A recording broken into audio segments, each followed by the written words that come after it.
He killed my brother, the neighbor. He killed my brother and my dad. A gunman opened fire, killing 47-year-old Vladimir Maturin and his 27-year-old son, Shinwei Moon. I was in the kitchen doing dishes. While I was emptying the sink, I heard bang, bang. Lil says an argument escalated before the suspect fired 9 rounds at father and son. My husband have no gun, no weapon. Why you bring your gun to shoot my family?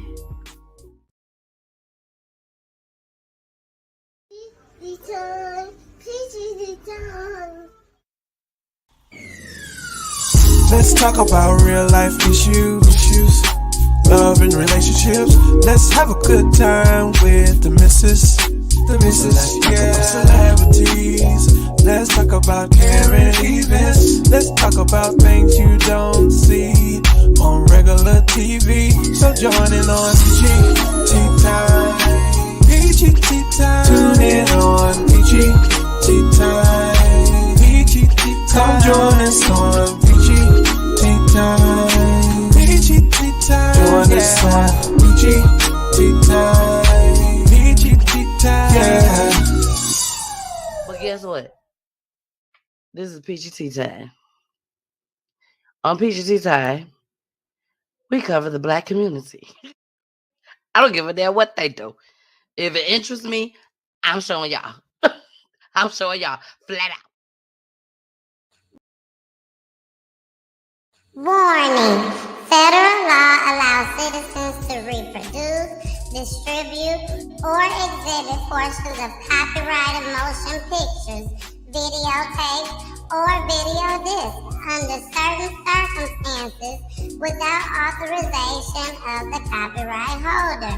This is called fair use and is allowed for purposes of criticism, news reporting, teaching, and parody, which doesn't infringe of copyright under 17 U.S.C.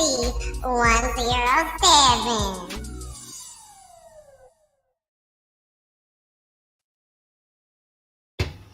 Hey, it's your girl, the missus with the kisses, baby. Yes, what's goody, baby? Let me go ahead and it's the motherfucking Eagle Double G. Snoop Dogg. Miss Peachy.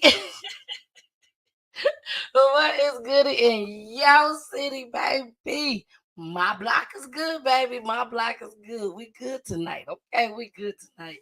I have a special guest tonight. I'm so honored that she is here. I cannot wait. When I tell you I cannot wait for her to come up, share her story with you all. We also will be doing some news clips. I know y'all saw that first clip, baby. I know you saw it. So we would definitely be talking about that tonight. Hey, Josette. Hey, BG in the building, baby. What's goody? But we're going to talk about the man that shot and killed the father and son tonight. We will also be talking about the Toyota. I know y'all heard about that. The Toyota situation at the Toyota dealership. Man went in, shot his baby mama. We're going to talk about that. We have an update. We have the update of the 2 models I brought to y'all in the past. We have an update on one of the models. So we're definitely going to get into that. And we also have this man that did his mama wrong. Dirty. That's what I call it. Dirty.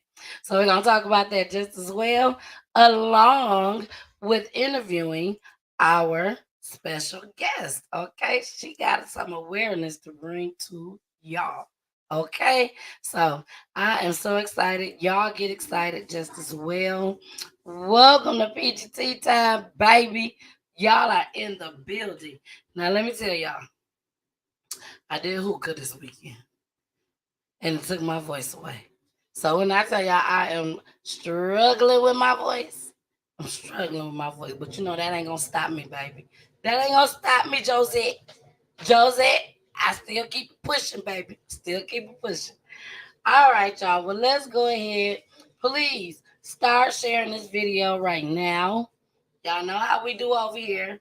Share the video right now. Subscribe to the YouTube page. Follow me on Facebook, both Facebook pages, both YouTube pages. And you already know to go ahead and download that app, baby. Download that app to Roku TV. We live on Roku TV right now under PGT time. So make sure y'all go and download that app, okay? It's an app. Yeah, you call it an app.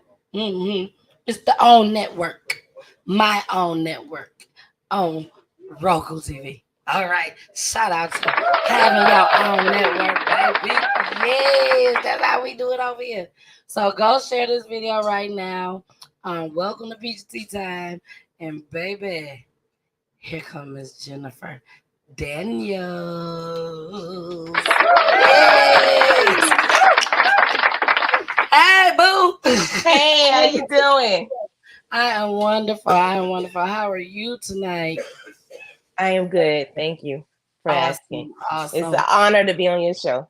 Oh, thank you so much, girl. And it's an honor to have you here just as well. I'm very, very thankful that you came. I'm very thankful that we linked up. You don't even stay here in the ATL. Where you at, girl? Florida, Arcadia, Florida. Yes, she is in Florida, y'all, and we was able to link up, not face to face, through social media. She told me her story, and baby, I said, "Oh, you got to come on my show. You got to come on PGT time and tell your story, girl. Everybody want to hear it. Tip, tip, good, girl. I want you to stay on here. I want you to stay on here and listen to her story because I want you to come on too." Yes. So again, thank you. So honored to have you here. And tell everybody a little bit about Jennifer Daniels. What do you want me to leave out? Girl, leave out the meat and potatoes, girl. Leave out the meat and potatoes. Okay. I'm soon to be 41, and I live in Florida, and I've been incarcerated, and I'm an entrepreneur, and I love to create another stream of income, multiple streams of income, and I'll let you ask the rest. All right, girl. That's what I like. She said I've been incarcerated. And now, first of all, Jennifer, again, thank you for coming on here, telling your story because I know this is not easy at all, but you get it. You understand what it's all about, which is bringing awareness, trying to help some of these people out here in these streets, these youth that has followed the wrong path. And basically, you're here to let them know, hey, it's another way and it can work. And baby, it has worked for you. So let's start with the big meat and potato. How many times have you been incarcerated? Let's just go and get it out the way. I've been arrested 41 times. I've And been how old are you? 40. It's not funny for real though. It's not something I'm honored by. No, I'm not honored by. I'm not ashamed neither, but I'm not proud of it. But at the same time, I want to be transparent. I've been arrested 41 times, and I've been incarcerated. Went to prison once for 4 years, but 4 years is a lot of time. I mean, any day is a lot of time. Exactly. Any day. Exactly. Look, Tip said, I've been arrested 2 times. Oh, don't get arrested no more. Yes. I swear, it seemed like every time I turned around, I was getting arrested. I was running. I had a warrant. I was actually stuck down in South Carolina, my last warrant. I used to get pulled over on my motorcycle in South Carolina. They say, "Oh, you got a warrant for Florida," but it's not nationwide, so it's just local Florida. I hit it again on the motorcycle. I said, "Okay." She's like, I'm out of here. Now, Tip said that even though she was arrested 2 times, she actually did 5 years in prison. So I'm definitely me and Tip. We know each other. I've been trying to get her to come on the show, but girl, she be like, "Look, I be sleep. I go to sleep early, and I then at night understand. I'm like, I don't know." But please, Jennifer, tell us, when did you first get arrested? Do you remember the very first time? Yeah, I was in high school. It was so embarrassing too. I was at a mall and I was stealing with some friends. And my grandmother had to come get me out because my mama wouldn't come. She was gonna come. My grandmother came and bonded me out of jail, and I was like 16, turning 17, and I was with some girls from school, and I was the only one got caught. And everybody's looking at me all weird and stuff, walking down the hallways, going to my locker. I remember it like yesterday. That was my first time So ever getting in everybody trouble. knew about it. Yeah, it's because I live in a small town. Everybody knows everybody business. Wow. And now they want to know, how old were you? When I first got arrested, Yes. 15 turning 16. 15 turning 16. And I got arrested 41 times before I actually went to prison. I only went to prison once. But it took 41 times for me to go to prison. And then it took only one time for me to get in prison and get out and do the right thing. Wow. And hold on. And what's the last age? So when you Uh, went for them 4 years, how old were you? I was I got out in 2016. Well, 15, I got out in October 15. So I think I was like I'm 40. It was about 8 years ago, maybe. I was probably like 33, maybe Okay. 34. Because Okay. I'm 40 now. Okay. So I was in my 30s. You was in your 30s. Okay. Okay. So when you first got arrested, you got arrested for stealing. Mhm. Did you have to go to juvenile or anything like that? Well, no, because like they put you in a holding cell and they put this sheet up in front of you because they know it's a juvenile. So if somebody come bond you out, you won't have to go there. But I remember when I was 18, I lied and said I was 16, and they sent me to the juvenile place in Bartow, Florida. And then my grandma had to come, and then they had it. When I told the truth, they had to send me to regular jail, and then my grandma came and got me out. Wow. So out of all the 41 times that you was arrested, who came and bonded you out the most? And probably my grandmother. Not your mom. Mm-mm. Not my mom. She came by me out a couple times, but not my mom. And then if I had a boyfriend, whatever boyfriend I was dealing with, they would bomb me out.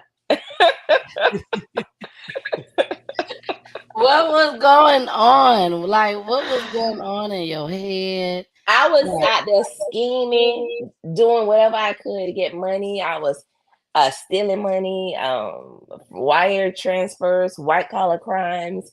I did everything but fight and sell drugs. And like, child, I don't do all that other stuff. That's the only thing I did, like white collar crimes, stealing money, stealing out of the stores. One time I walked the trampoline, no lie, out of Kmart. One of the big old trampolines that you put, like the big box, that huge box. I had a box Chevy. I put that thing. That back then we had a little receipt. You just hold a receipt in your hand. They wouldn't check it back then. As long as you show a receipt in your hand, you can walk out the door. I ran out that door. Well, I walked briskly, but when I got to my box Chevy, I was by myself trying to put that big old trampoline in the back of my car. Oh my God. In my box Chevy. And did you get it in there? Yeah. Oh. I was slipping and slide trying to push that thing up in there. Wow. So where are some of the places that you got caught? Probably just like mostly like stores or being with friends and getting caught getting out of there into the stores. But when I started doing like white collar crimes, I started doing it all by myself.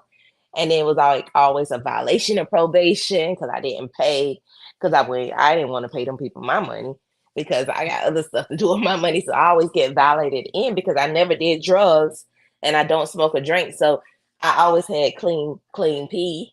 So I never failed a drug test or anything like that. But they would always violate me because I either went to jail or did not pay. Wow. Wow. Now, when you would get caught at some of these stores, they was arresting you and your friends right then and there, or If they they was called coming us, to, yeah, yeah. if they called us, Okay. Now, was there times where they came and got you from your home? yeah, oh yeah. I remember one time I was at my house and you could tell the police sound. They go boom, boom, boom, boom, boom, boom, boom. That's the knock by the police. I was getting ready to go to the fair. That's what I was gonna do. I was going to the fair. And I was getting ready to walk out my door, but something told me that I forgot something. I went back in my room and get it. And they said, boom, boom, boom. I said, who is it? They say they said this our DeSoto County Police Department. We looking for Jennifer Dan. I said, she ain't here. To my we know that's you, Jennifer. We know that's you, Jennifer. I said, no, this ain't Jennifer. Wow. And you know what I did? I didn't open my door. I went back there and laid in my bed. I was so still like a little possum. I didn't move. They walked right out of my house with the flashlights and stuff. And that from that moment on, I went to South Carolina. Wow. That's when you start running. Yeah, I had a warrant for a long time. Wow. My mama say, why don't you just come? They had me in the newspaper like I was a killer. For stealing and for fraud. Fraud, stealing. I destroyed a computer. Now, what are some of the things that you call white collar crimes? Wire transfers, money laundering, scheme to defraud, forgery, other than a forged instrument, $20,000 or more, or $40,000 or more, theft, any type of like tax fraud, anything to deal with money that doesn't involve violence is a white collar crime. And that's what you was doing. Yeah, So as far as like, I was stealing them people checks, them SSI, SSA. I mean, I feel bad now. I mean, them people didn't even know they wasn't gonna get no check, and the people asked me how I did it. Like the FBI people want to know how I just stole them people check, and they couldn't believe it. Like I was stealing people checks. I never even met them. and this was like all off the computer. Mm-hmm. Everything done off the computer. Mm-hmm. Off the internet. Yeah. The internet is very dangerous, so I try to teach people how to keep their identity safe. Wow. Give us a little tip. I'll say that. Give us a little tip as far as identity theft. What do you suggest that we do? Because we know you wasn't the first, so you damn sure ain't gonna be the last. So, like, what is one of the main things that you suggest for us that's not even into stuff like that? We just trying to make sure that our credit and everything is not stolen, and we go back to check our account and we got the same amount of money that was in there last night. So like sometimes you have to give your card numbers to like a family member or something, like you'll text it to them because they probably got to use it somewhere. I would tell people to text the card number to that number and then text the CB code to a friend's phone, so both of those items won't be in the same place. So like if I'm around my cousin, you could text the CVC code to my cousin because my cousin won't do it. I'm the one that really need the card number. Yeah. So if somebody steal my phone or something like that, or find my phone and it's open, they won't be able to get. They'll have the card number, but they won't have the CVC code. Exactly. Okay. Tip number one. Tip number one. I like that, girl. I like that. Now, when you was in prison, when did it hit you that I'm not, because you done been arrested. Yeah, So that didn't hurt. There before. No, that didn't hurt. Okay, well, let's go back. Let's go back. What was the longest before the 4 years? What was the longest that you was locked up? Like 2 weeks. Out of 41 times. I was always bonding out. Because you had the money to bond out. Or people had the money to bond you out and stuff. It wasn't never that much. It wasn't never that much. Like less than $2,000. So you was like, forget it, I'll do it. Yeah. Or you felt like I wasn't gonna do it again, but No, you just had to. I was like, I'll do it again. That's what it was like. Like it really didn't phase me when I went in and out of jail. Like a lot of people go to jail and it really like you're in and you're out. You really don't feel the pain of being in jail or incarcerated until you actually have to sit down and realize you can't go nowhere. You can't bond out. This is what it is. Wow. But we are going to get into a couple clips, okay? A few clips. And then when we come back after these clips, after discussing these clips, we're going to talk about your 4 years that you spent in prison and what was your wake up call. And I don't want to hear, oh, the 4 years was my wake up call. I'm like, what happened inside? You know what, girl, you get it. You get it. There had to be something in there that woke you up after doing this 40 times. Okay. You know? So we're gonna get into these clips because everybody love when I play the clips on here. So we're gonna get into these clips. Then we're gonna get into our commercial. After we come back from the commercial break, before we get into our update, that's when we're gonna talk about the 4 years. Okay. Okay. All right. You ready, Jennifer, for these clips, baby? Let's roll it. Here we go. The first one, y'all know I named my own clips. You did her dirty. Dirty. You did your own mama dirty. Here we go. Found barely alive in deplorable conditions, is recovering right now. And now her son is facing criminal charges. Duluth police discovered the woman after someone heard her cries for help and called 911. Channel 2 Gwinnett County Bureau Chief Matt Johnson live in Duluth. Matt, her son telling police that he felt overwhelmed. And police had to spend hours inside this house. They had masks on, but it even made one officer throw up multiple times because of just how bad it smelled inside. Today, police charged that woman's son with neglect. They say it's amazing his mother survived.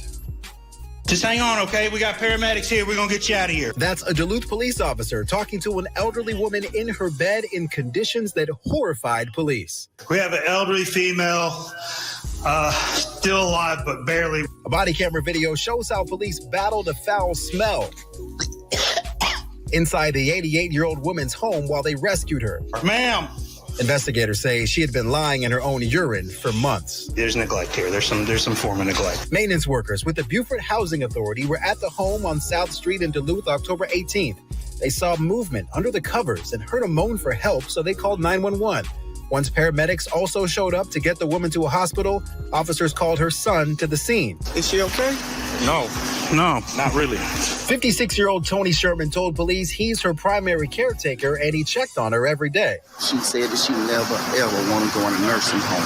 Yeah, so I'm doing the best I can. He told police it had been about a year since a doctor saw her and that it was hard to get her to eat regularly. Officers became skeptical when they asked him about how he shared the lease with his mother. I technically live here. Yes, I sleep here, but I used to live over in Lawrenceville. Oh, now you used to live in Lawrenceville. You said that you live in Lawrenceville. On Monday, police charged Sherman with felony neglect of an elderly person. Before his arrest, he told officers he didn't want them taking pictures inside without a search warrant. I ain't trying to go to jail for trying to take care of my mother. It's just me.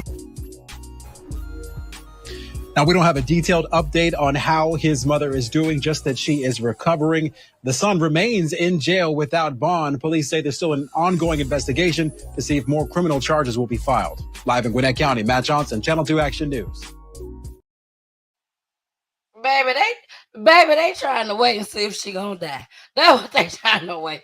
You was in here with no bond in case your mama died, so we could charge your ass for murder. Like, how dare you do your mama like that? And then he gonna come up over there, Jennifer, talking about what's wrong. Like he don't know. Over here every day, nigga. If you come over here every day, you saw her like this yesterday. She ain't changed. And the day before.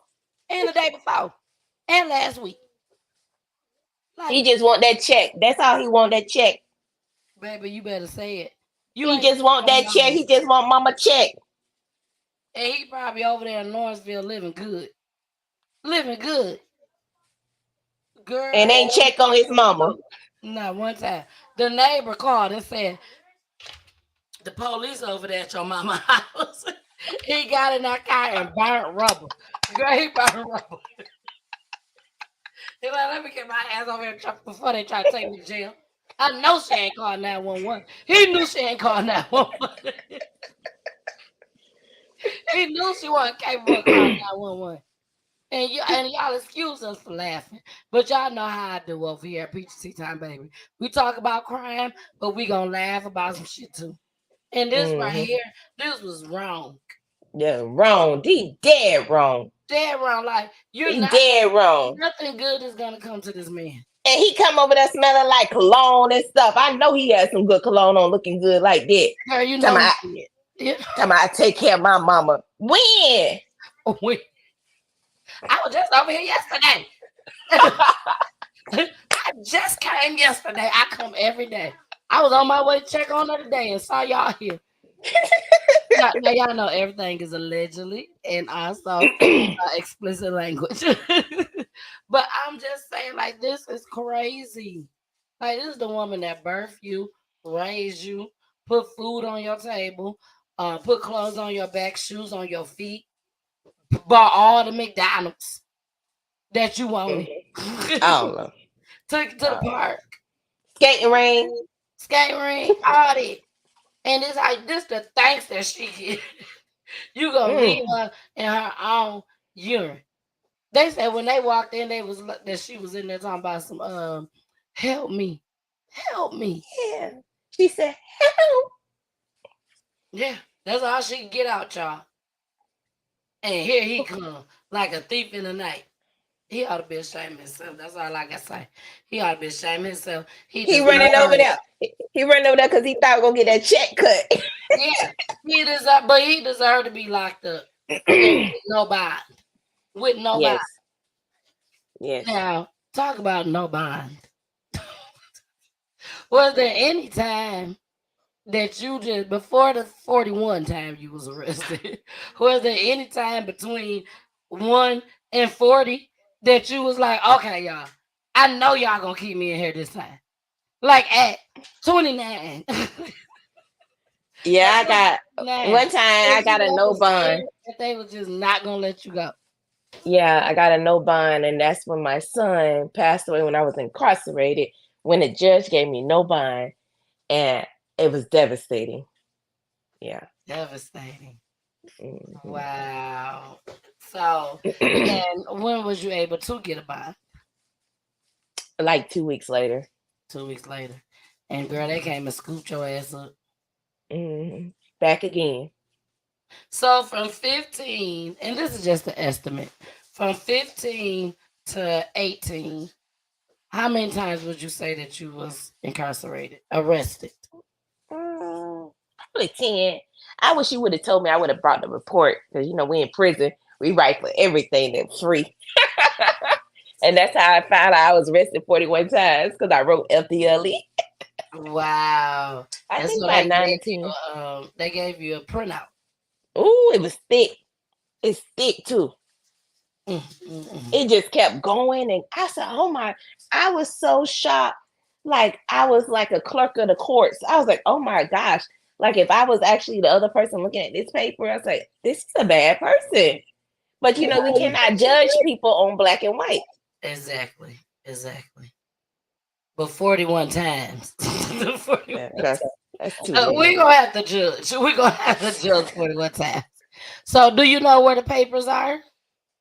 Yeah, I think they're in my file cabinet in the other room. Okay, well, when we go to a commercial break, I might try to look for our commercial break. If you're able to get them, then hey, you go get them. If not, then hey, we going off of what you say anyway, baby.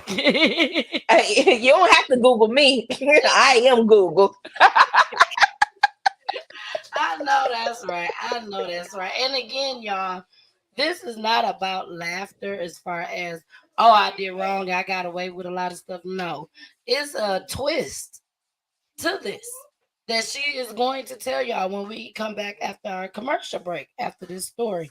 But there's a twist that I had to have her on this show. You know what I'm saying? Because the things that she's doing now, oh my gosh, it's amazing. It's amazing the things that she's doing now and how she's helping the community and getting paid for it and living good. May we add?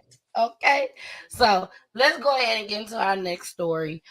This one is called Too Much Noise. Okay, Too Much Noise. Here we go, y'all. Peep this out. We now know the name of the man police are searching for in the brutal shooting death of a father and son. This is video of the murders has been circulating online. CBS 2's Alice Gaynor is in East Flatbush with an update. 47-year-old Vladimir Mathurin and his 27-year-old stepson, Chinwe Mood, were shot dead Sunday night, police say, by their downstairs neighbor, 47-year-old Jason Pass, who they had an ongoing noise dispute with. A video camera on the 4th floor of the Flatbush Gardens complex at 1418 Brooklyn Avenue shows Pass, who lives below on the 3rd floor, arguing with Mathurin's wife. Mathurin then comes out holding up what police say are scissors. His wife tries pulling him away as Pass then pulls out a gun. We're stopping the video here. The NYPD says Pass shoots Mathurin and Mood and calmly flees the scene. The NYPD says Pass had called 311 6 times since March 2022 on his upstairs neighbors over what sounded like banging on the floor. Noise complaints, basically people walking.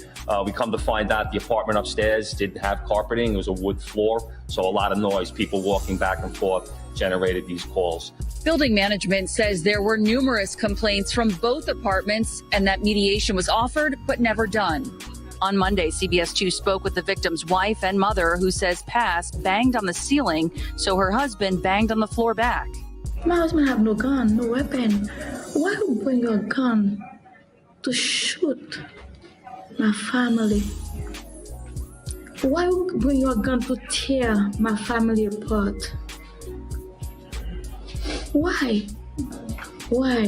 Brooklyn Councilwoman Farrah Lewis spent some time with the grieving family. They need a lot of support right now. Her husband was the breadwinner of the family. So to know that he was paying for her to go to school, paying for 2 children to go to parochial school, now they have nothing. As police search for Pass, on Tuesday, anti-violence group Elite Learners, Inc. and others were outside the building to denounce gun violence. We have to come out. We have to let the world know that this is not normal and that we have resources to support those that are in need. It was completely uncalled for and senseless, and you took away, you destroyed a family.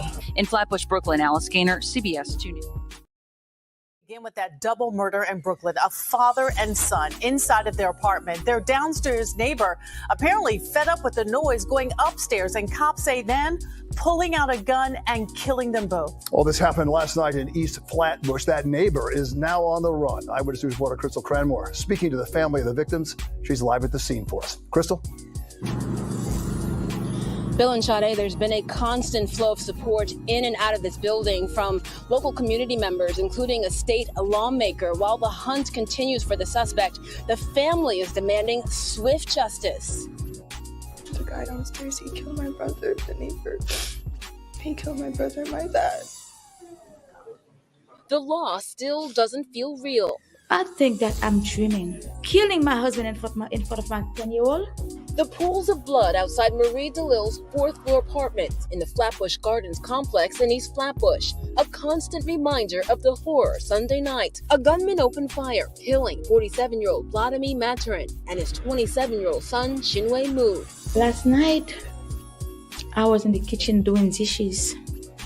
While I was emptying the sink, I heard bang, bang, bang, bang. DeLille says the downstairs resident was banging on his ceiling, angry about noise allegedly coming from DeLille's apartment around 10:30 p.m. I'd be like, did anybody make noise? The kids be like, no, mommy, nobody make noise. My husband bang back. The man came upstairs, kicked the door. DeLille says an argument escalated before the suspect fired 9 rounds at father and son. The family, originally from Haiti, downsized from a larger apartment, an adjustment for her younger children. There's been an ongoing dispute for years about noise. Kids make noise all the time. It doesn't dictate for someone to come up with a firearm.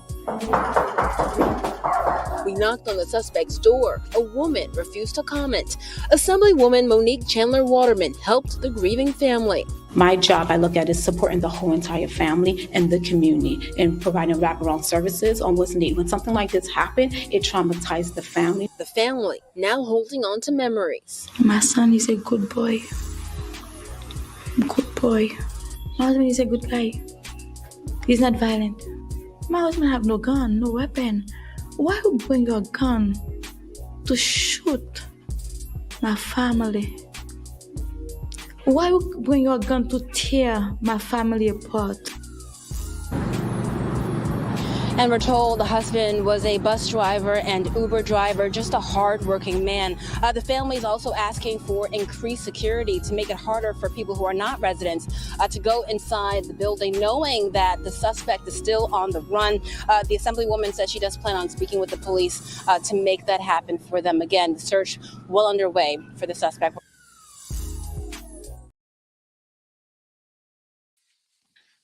All right, y'all. This was just totally devastating. The neighbors upstairs were the music. They was loud.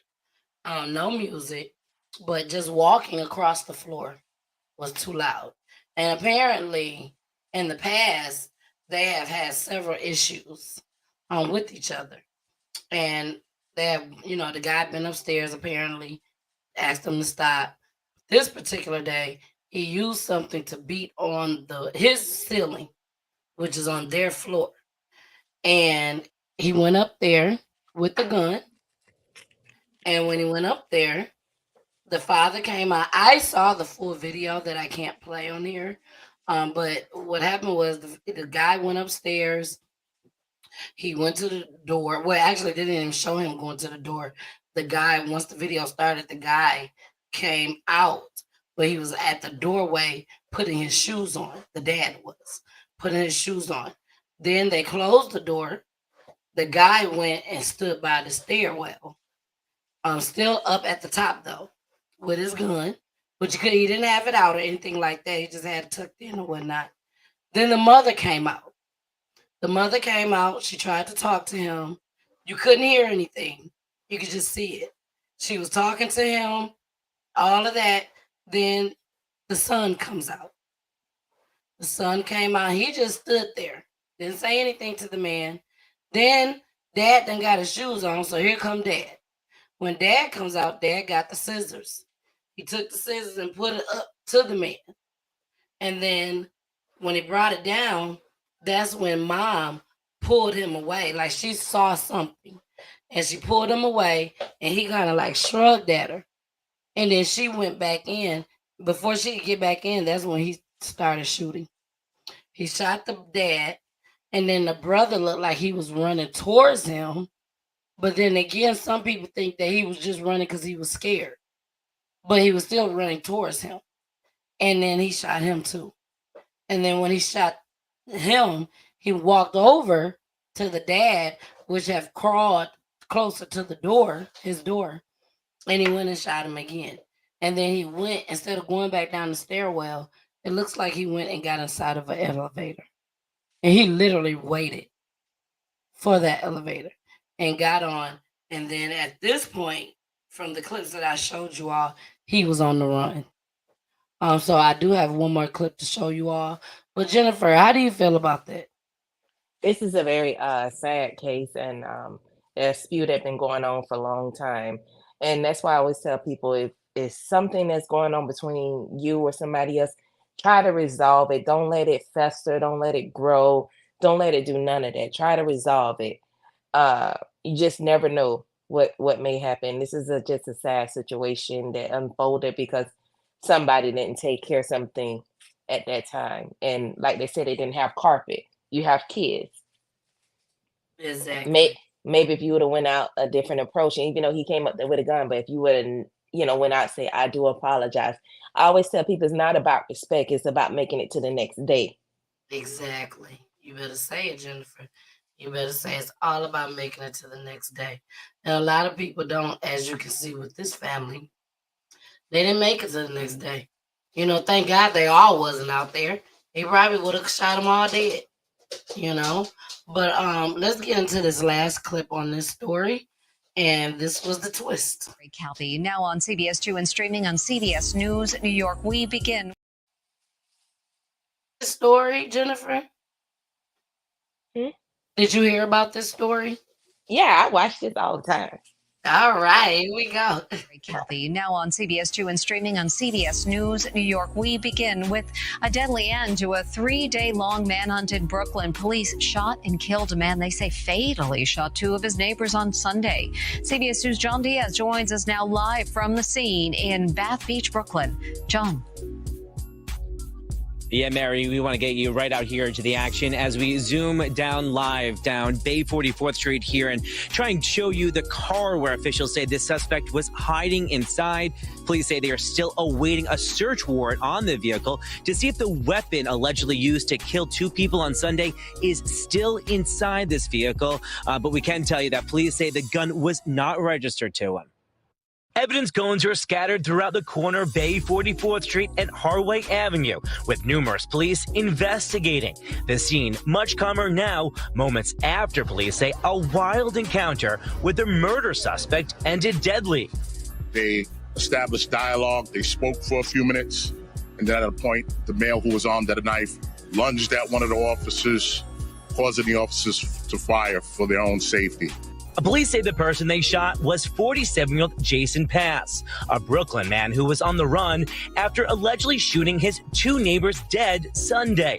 Chief of Patrol John Schell says while a hostage negotiation team was on its way, officers on scene tried to talk to Pass for 15 minutes before he says they were forced to shoot him 4 times. He basically was saying what's happening today is not going to end well.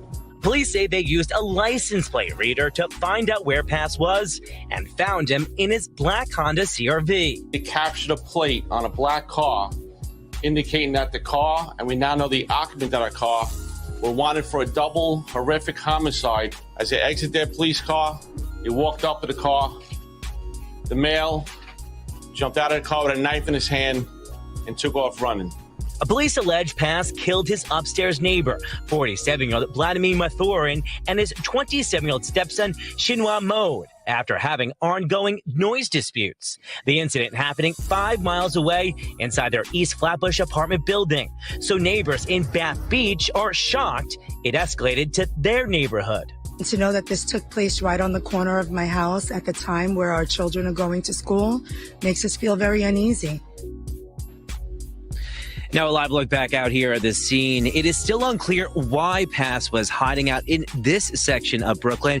If he knew someone in the area, possibly, or if he was hiding in this car this entire time. Those are questions that we asked police during those press conferences. However, they tell us that this is all part of their ongoing investigation. So keep it here with us. We'll continue to keep you updated. But for now, we are live this afternoon from Bath Beach, Brooklyn. John Diaz, CBS 2 News. John, thank you. So they trying to get some more folks arrested. Why was he over there with somebody hiding him? Because if you was hiding him, baby, you going to jail too. So make sure y'all all know that. When your family member, brother, sister, cousin, auntie, uncle, excuse me, god brother, god sister, play cousin, play sister, which the list goes on. If you had them, you getting locked up. You going to jail. You going to jail. Okay? So let's just make that clear. If they call you and tell you that they done did something and come pick them up, the first thing you need to tell them is, to hell with you. I'm calling 911. It's that simple. You even may get an reward. Okay? You might need some money for these Christmas gifts and shit. Okay? So I'm just telling y'all. If they call y'all, be like, come scoop me. Because I just did something, committed a crime. Don't do it unless you want to go to jail too. That's what I got to say on that. Anything you want to say on that? I told my mama to come get me. I had a warrant and they had a reward for me. She told me if I come get you, I get the reward. I said, Mom. Look, shout out to mama. Shout out to mama. I'm gonna come get you. She said you rather for me to get the money than anybody else get the money. You want mama to get the money, don't you? Mama gonna give you a little something. So they literally had a reward out for you. Mm-hmm. And you was still in there no longer than 2 weeks. No. That's when I went to prison. Oh, this is when you went to prison. How do you feel about bonds?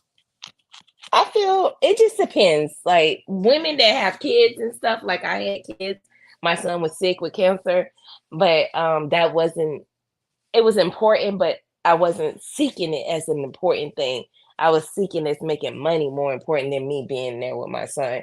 But when you get incarcerated, your kids are way more important. Like if you don't have a driver license and the police behind you, your kids are way more important, you know. But so when I think bonds are good because it allows somebody to get out and try to get some things together because most likely they're going to have pending charges. They have to go back to court. It just depends on the situation. Do you think people should be able to get bonded out as many times as you was bonded out? No. It's tell the No. truth. No, because I didn't learn. I mean, if I would have probably, if they would have had some type of intervention and they would have made me stay in jail like the first few times I was actually getting in trouble, I probably wouldn't have been in trouble as much. And I did find that it's this fit. Yeah, y'all see that? So for the people that just came in, this young lady that y'all looking at right now has changed her life around. And she was arrested 41 times. And she is only 40 years old. So she had been arrested more times than what she had been here on earth. Correct? Mm-hmm. Correct. Yes. When we come back from this commercial break, we are going to talk about what made you, when did it click that, okay, I can't do this no more? And how many kids did you have? Which time? Oh, Or now or then? now let's talk about, no, before you, when you went in for the 4 years, how many kids did you have? I had 2. One had passed away because he was passed away when I was in the county. And then I was pregnant with one. I was in prison pregnant. Okay. But I was pregnant before I went to prison. I didn't get pregnant in prison. I wasn't one of them. I was pregnant before I went. And definitely my condolences. And Thank we're going you. to try to touch on that just as well. If we have to do a part 2, Jennifer, I would love for you to come back on. No, seriously, because you're able to help so many people. So if we have to do a part 2, I would love for you to come back on next Monday if Yes, you're ma'am. available. Mhm. But you lost a son. Before we get into that, I got to show them this. I'm sorry. I'm so sorry. This is the GoFundMe. This is the GoFundMe for the family. Let me move that out the way. Right here. This is the GoFundMe, y'all, for that family that lost the father and son that we just got done talking about. They're at 13,000. So I hope and pray that they're able to go find another place to stay, get some counseling, because that's definitely what's needed in a situation like this for the mother and for the other surviving children. So this is the GoFundMe. You can put in support the Mathurin family after their awful loss. This family is a Haitian family. They're a Haitian family. So if you guys can help out in any type of way, please do so. You may look at that total 13,000 and say, "Oh shit, that's enough." No, it's not. No, it's not. The mother was in school. She was a school, not in school as a teacher, but she was taking classes. And then the other kids went to a school that they had to pay for. So they definitely need the money in order for everything to stay leveled, to stay on track. Okay. So I wanted to make sure I show that to you all. If you have any questions when I take this off, please inbox me and I'll give you all the details on how to make that payment. All right. We're done with that story. Okay. So and I'm gonna leave it up. And we'll bring it back up at the end of the show. That's what we'll do. So when we come back after this commercial break, we're going to talk to you, Jennifer, a little bit longer before we go into our update video, which is of the model, one of the models, not both, but one of the models. Very devastating. Very devastating. Here we go. Hey y'all, it's your girl, the missus with the kisses, baby. Mwah. Y'all enjoying the show? Is y'all enjoying the show, baby? We are getting it in each and every Monday, 9 p.m. Eastern. We are on Roku TV. Make sure you subscribe to my YouTube page. Make sure you follow me on my Facebook pages. And also follow me on Twitch and IG just as well, baby. Each and every Monday. Each and every Monday. Where I'm solo dolo, baby. Unless I got a special guest. But I love y'all so much. It's so important that you share these videos. So please continue to share. I love you all. Bye. All right, we are back. We are back. That little quick commercial break. Hey, make this go viral. Oh shit, there she go. Make this go viral. Crime podcast. Make sure y'all go check her out on YouTube. Okay, make sure y'all check her out on YouTube.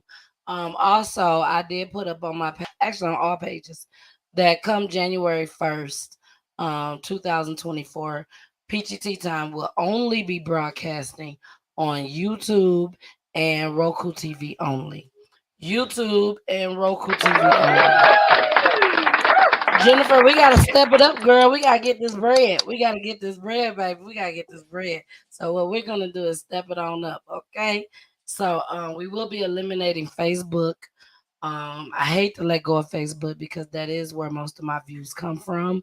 But I really need to get people over to YouTube because that's where a lot of the money is coming from. Jennifer, I don't know if I told you this, but I resigned from my full-time job. Yes, girl, I resigned and I decided to take on PGT Time full-time, jump out on faith along with it, and help these families, help myself in the process, because I needed the time. I needed the time. So when I tell y'all this is a struggle, but I know God is gonna see me through it. He had already told me that the job that I was working at was gonna be my last time working at a corporate job. I've been working in the corporate world for over 20 years now, 30 years probably. So I decided to jump out on faith, and I hope you guys decide to do the same. Like Jennifer did just as well. And she's booming, baby. She is booming.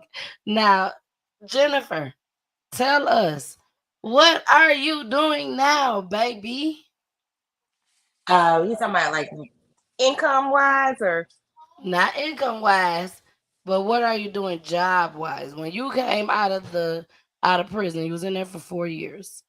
After you came out of prison, what are you doing now? After I came out of prison, I stayed at the shelter for 2 years, 2.5 years. I stayed in the shelter, and I actually went to school for trucking. I was actually in school for cosmetology for the 3rd time. Once I got accepted into truck driving school, I quit Cosmo again and went into truck driving school, got my CDL license, went on the road for about 2 years, traveled all over with different companies. And my 3rd year, I bought my first truck. And now I had 3 trucks. One got totaled, so I'm back down to 2 and 2 trucks, 2 trailers. And then I'm still running my trucks and trailers. As of right now, wheels turn and keep earning. And then I brought me a party bus next, and then I brought the party bus. So now I got the trucks, the party bus, and then I started my resource center because Department of Children and Families, where you do food stamp applications, they pretty much closed down everywhere. So you have to go to the library or something. So I got computers set up and phones and everything inside my resource center, which I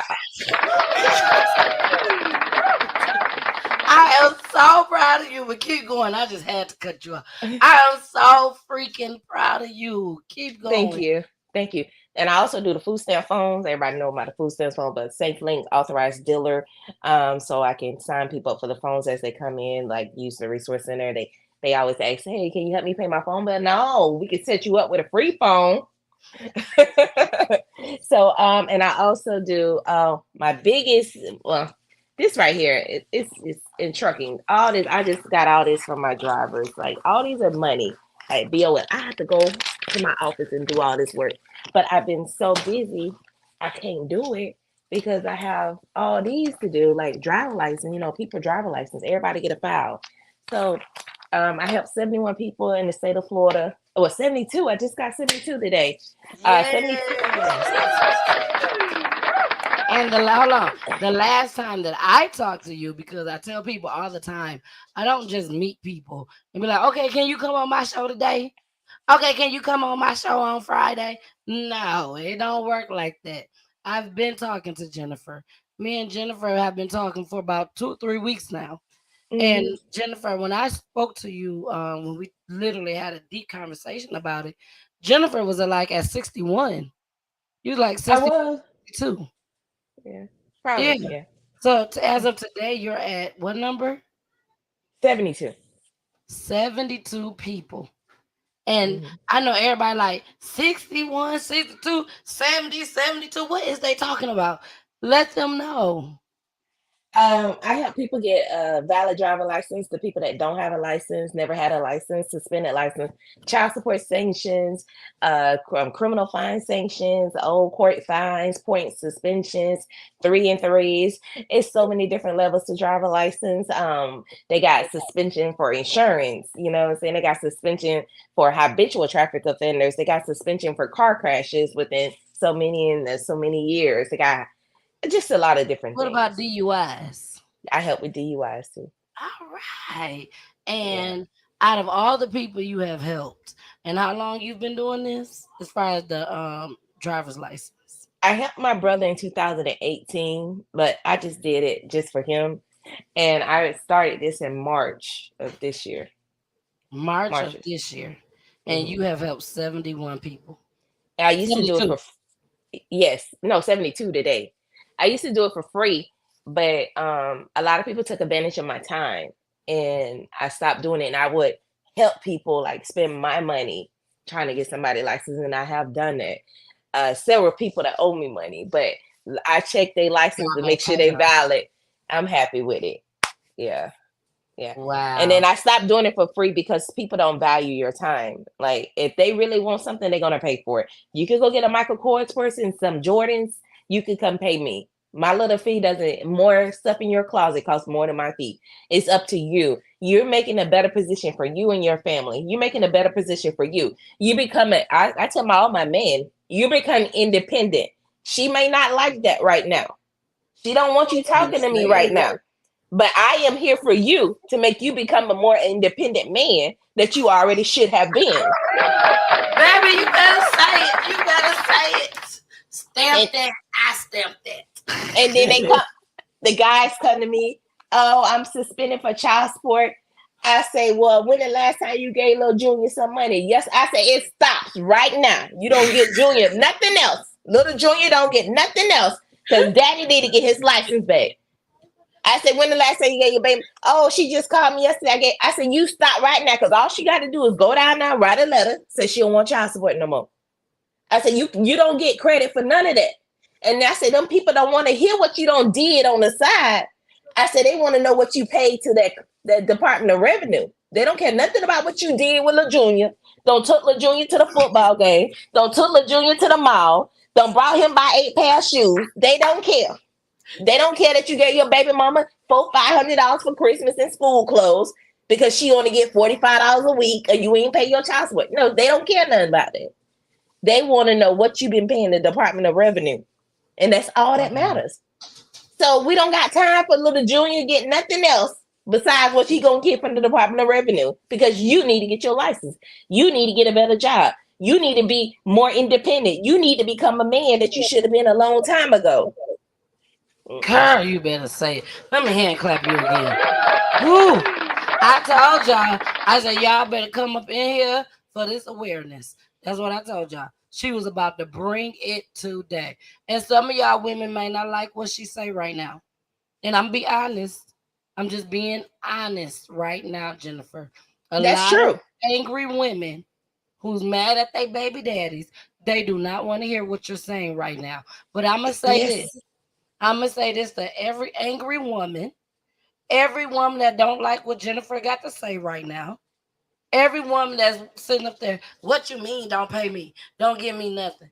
For every woman that's out there listening to my voice right now, when I tell you Jennifer is making your baby daddy a better man for your child, no matter how you look at it, he is in the right step of becoming a better man so that he can provide those child support payments, those extra shoes you want because you ain't got the money to do it, the extra coat because it ain't got cold outside, all that. The extra parent pickup because he got license. He got license now, so now that he can go and pick up your child and his child from school, so that you don't lose your damn job because you can't keep going to go pick him up early. Your child need to go to the dentist and to the doctor's appointment, but your job told you no, you cannot leave here another day. Now you ain't got to worry about if who you say, little Junior's daddy, if little Junior daddy gonna make it to the doctor's appointment without being pulled over and arrested because he ain't got no driver's license because you put child support on him. That's all I'm saying. I hope that made sense to you. You know, I get it, Jennifer. No matter how angry these women are at their baby daddies, at their husbands, or whatever you want to call it, they still got to live. Mm-hmm. And I do the same thing too. I be angry with my baby daddy. He don't want to pay child support and stuff. I feel him. You know what I'm saying? I feel you. You know, I've been had my license suspended too. I understand from them people that got their license suspended. But I still be wanting some money on the side to get my little check. But at the same time, when his license suspended, he ain't gonna give me no extra money. He don't give me no extra money because his license suspended. And then I gotta try to help him get his license, back. But I understand from both sides of the fence, from a woman perspective and from a man perspective. I understand. And not only do you understand, you understand what's more important. Mm-hmm. And what's more important is not mama being mad. No. Not mama being angry and want to send him to jail. That's not what's more important. What's more important is getting these young men who mama failed to teach them the right damn thing, or they decide to take their own path. We got to make it both ways. Because sometimes mama do what mama's supposed to do, but they still decide to take their own path. Okay? So what we're going to do is, at this point, we're going to go into our next video, our next story. And when we come back, we're going to give our commentary on this next story. And then we're going to talk a little bit more to Jennifer. Okay? Here we go. It's the update time, y'all. The models. Here we go. Let's talk about real life issues, love and relationships. Let's have a good time with the missus. Now at 11, gruesome new details revealed in the brutal murder of an aspiring model. Good evening, I'm Micah Ullman. And I'm Sandra Mitchell in for Cher Calvin. According to the autopsy report just released, 31-year-old Melissa Mooney was bound, she was gagged, and she was stuffed inside a refrigerator. Despite the new disturbing details, police have been tight-lipped, refusing to release any details about a suspect. Mary Beth McDade is live in Hollywood with the details tonight. Mary Beth. Yeah, and Micah and Sandy, I can tell you guys that the details revealed in this autopsy report, absolutely horrific. And the person responsible, still on the loose. Disturbing details revealed in the newly released autopsy results of 31-year-old model Melissa Mooney. The medical examiner has ruled the cause of death as homicidal violence. The report indicates Mooney was last seen alive on surveillance video at her downtown LA apartment complex on September 6th. Police found her badly beaten body 6 days later, and we now know her body was found inside a refrigerator in her luxury apartment. Her family had asked police to do a welfare check when they hadn't heard from her. We just knew something was off, like her messages wasn't delivering and stuff.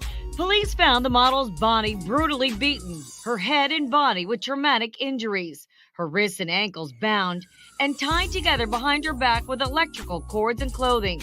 a gag stuffed in her mouth, her body then wedged into a refrigerator with pooled blood below it. The investigator believes what many had suspected, that she was likely involved in a violent struggle before her death.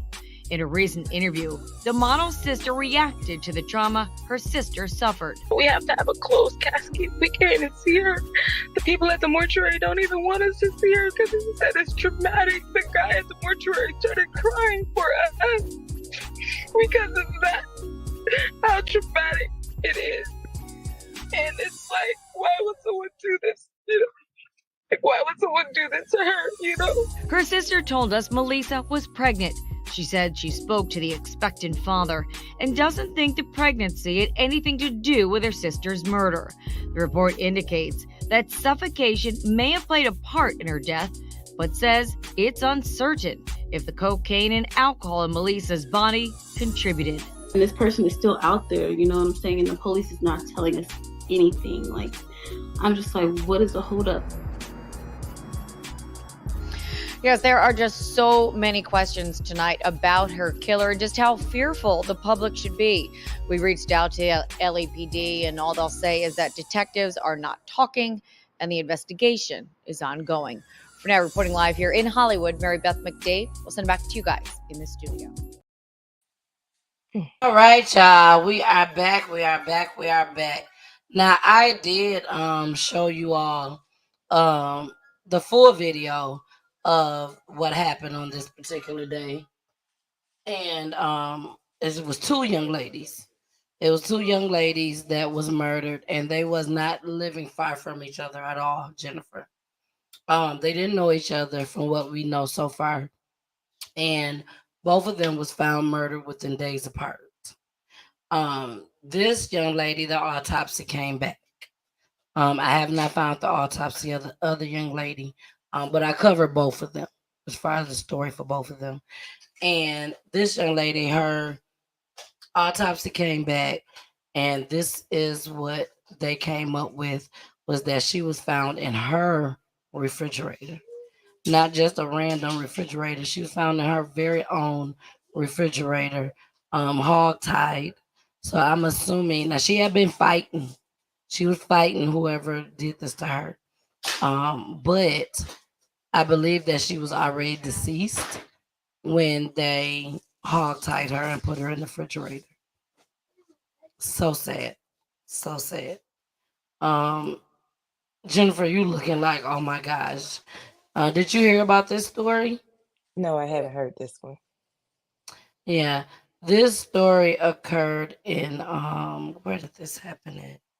LA. Hollywood. Yeah. Yep, this was in LA. And like I said, the two young ladies wasn't far from each other at all. And when I first covered it, they said that they didn't even know each other.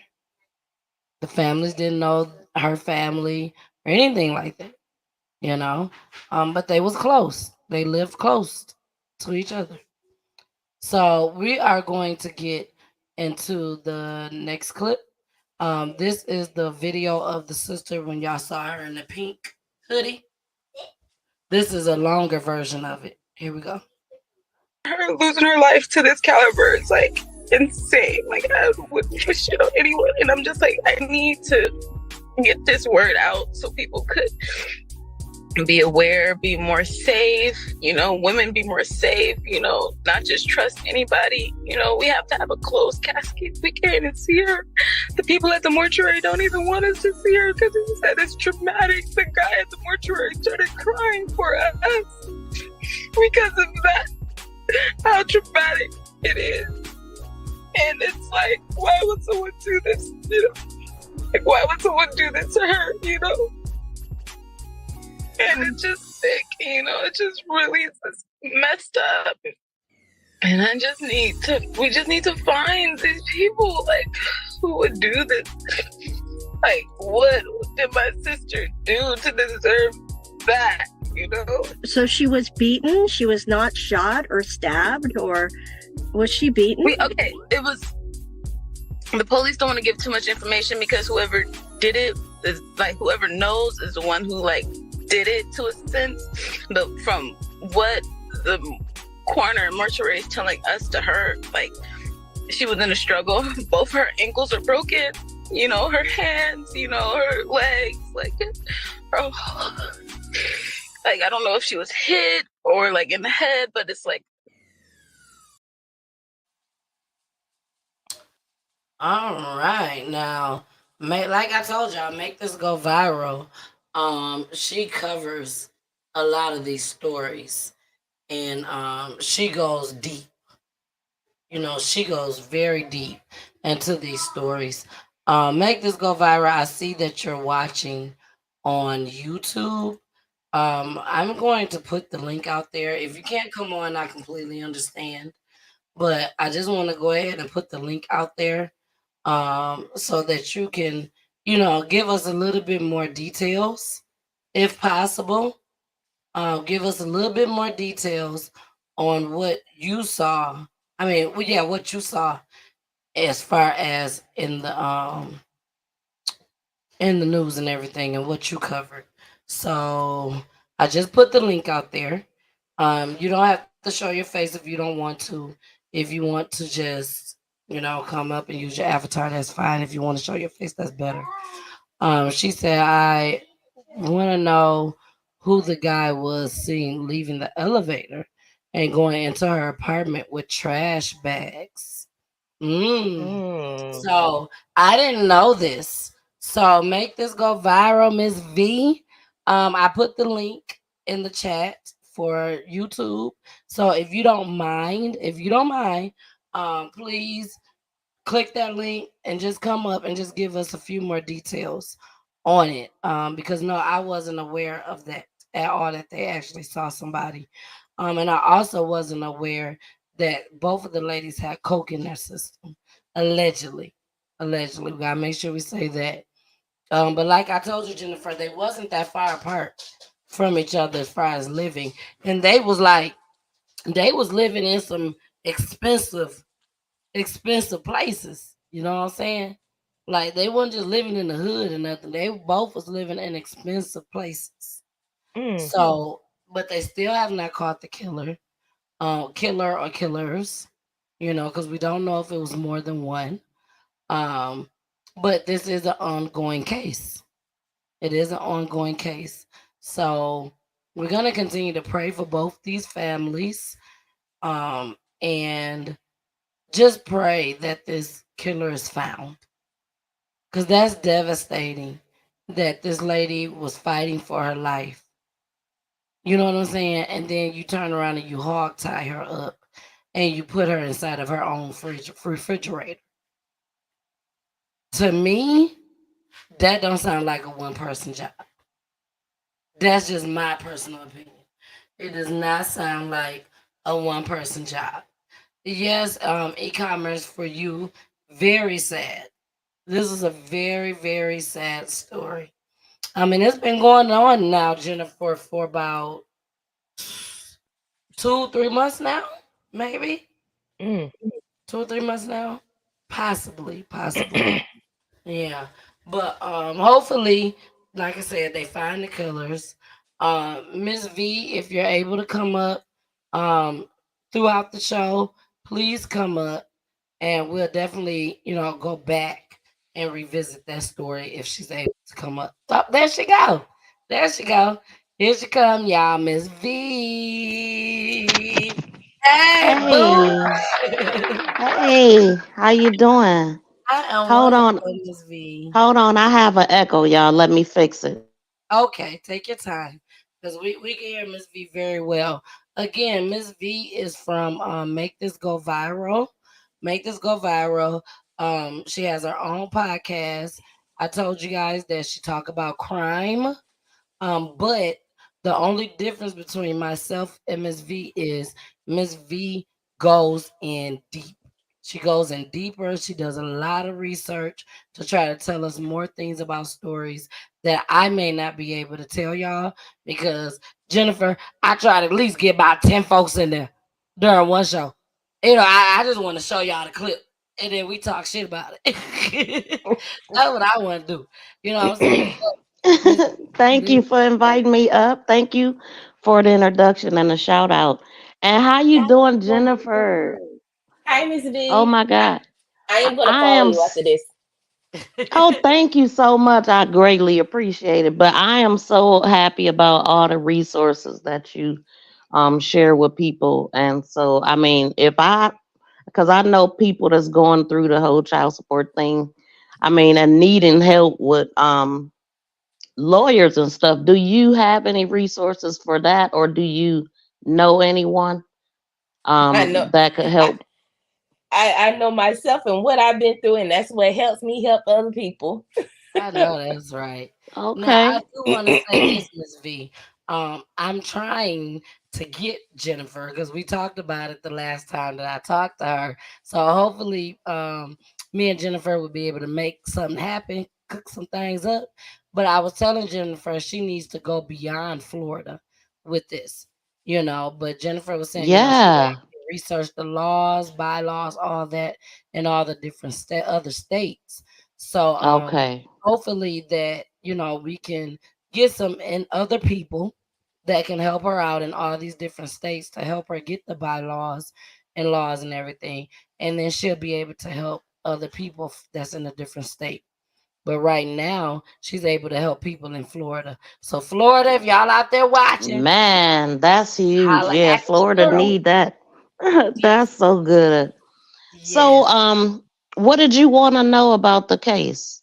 So, what Anything other specifically? details that you have? Basically, like I said, you basically introduced us to the whole coke in both of their system, and that there was a guy seen leaving the elevator. I didn't know none of Hmm. that at all. So, what are some of the things Yes, that you were aware of? I have the full medical report and I have all the information that transpired. Like originally, her family called for a wellness check on the 10th of September. And the police went, they knocked on the door, no answer, they left.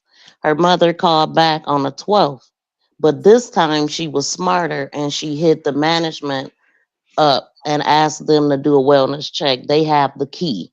So they contacted the police. They came, they seen things taken out of her refrigerator. It was on the counter, which was odd. And that's what prompted them to look in her refrigerator and found her. I mean, they brutally beat this girl and they didn't even find a cause of death, a official cause of death. That's why they use homicidal violence because it was so much done to her, bound, gagged, and I mean they had all kind of cords and her clothing wrapped around her neck. And I mean I got pictures of not her face but just a diagram of all the issues that she had going on her face, her back, blunt force trauma to all of her extremities, her torso. um Wow. she was really beat up bad, and she was 5'5", 122 pounds. They didn't have to do all that. She wasn't pregnant. I don't know. I mean, I don't know what made her sister really tell us that, but she wasn't pregnant according to the autopsy. But here's something that I read, and this stuff is not allegedly, this is facts. So, according to the reported information, the decedent, a 31-year-old black female, the decedent was last seen on surveillance footage at her apartment complex on Wednesday, September 6th, at an unknown time in the afternoon.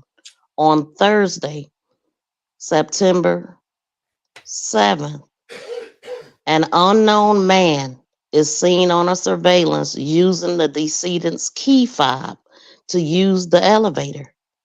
On Sunday, the 10th, the decedent's sister called Los Angeles Police Department Central requesting a welfare check.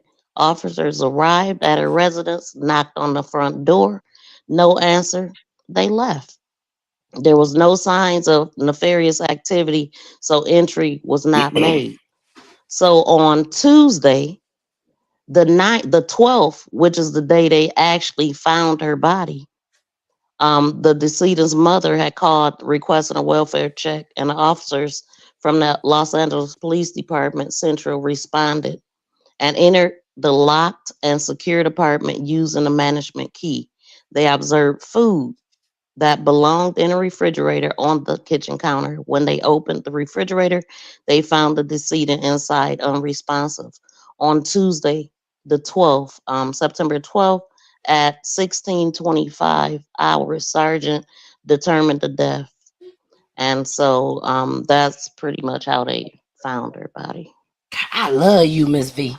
I love Miss V.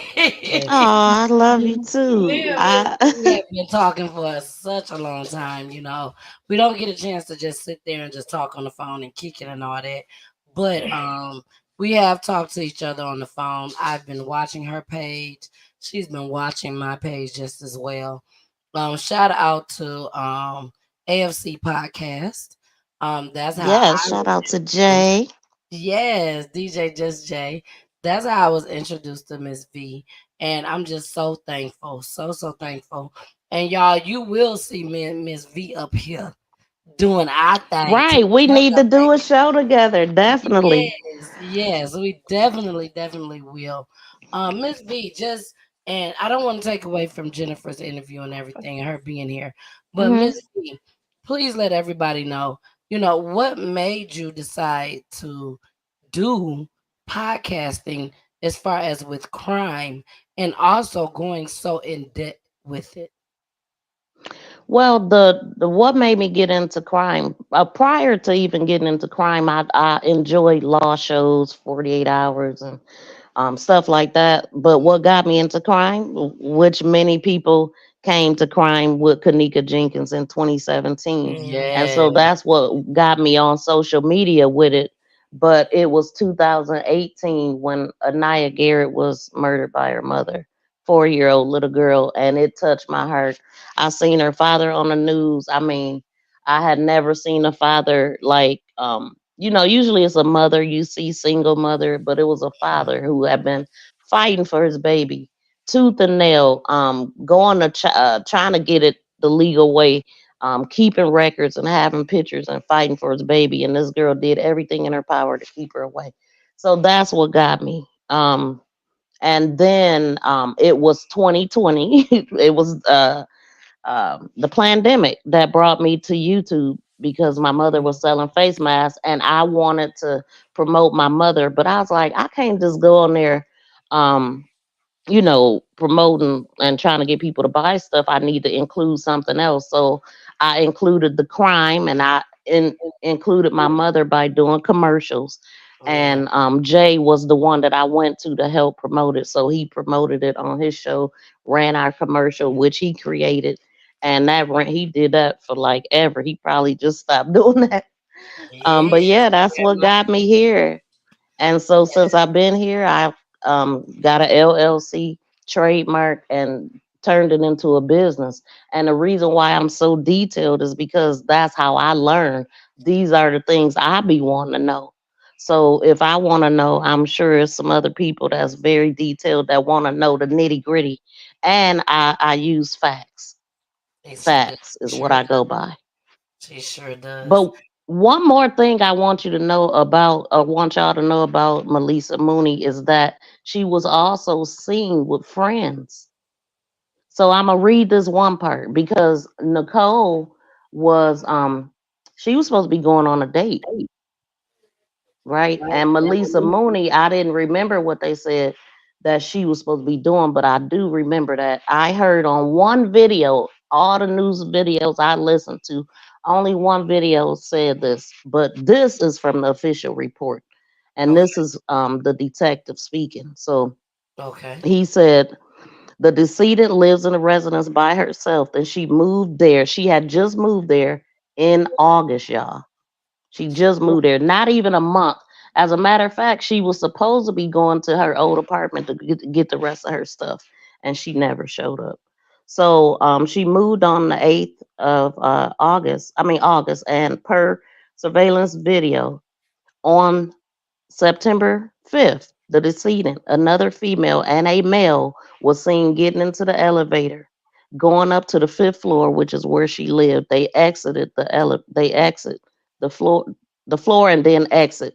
Per surveillance video, the decedent was last seen alive on the 6th of September on one of the elevators. She was last seen alive on one of the elevators on the 6th, and her vehicle also was issued a parking ticket that day.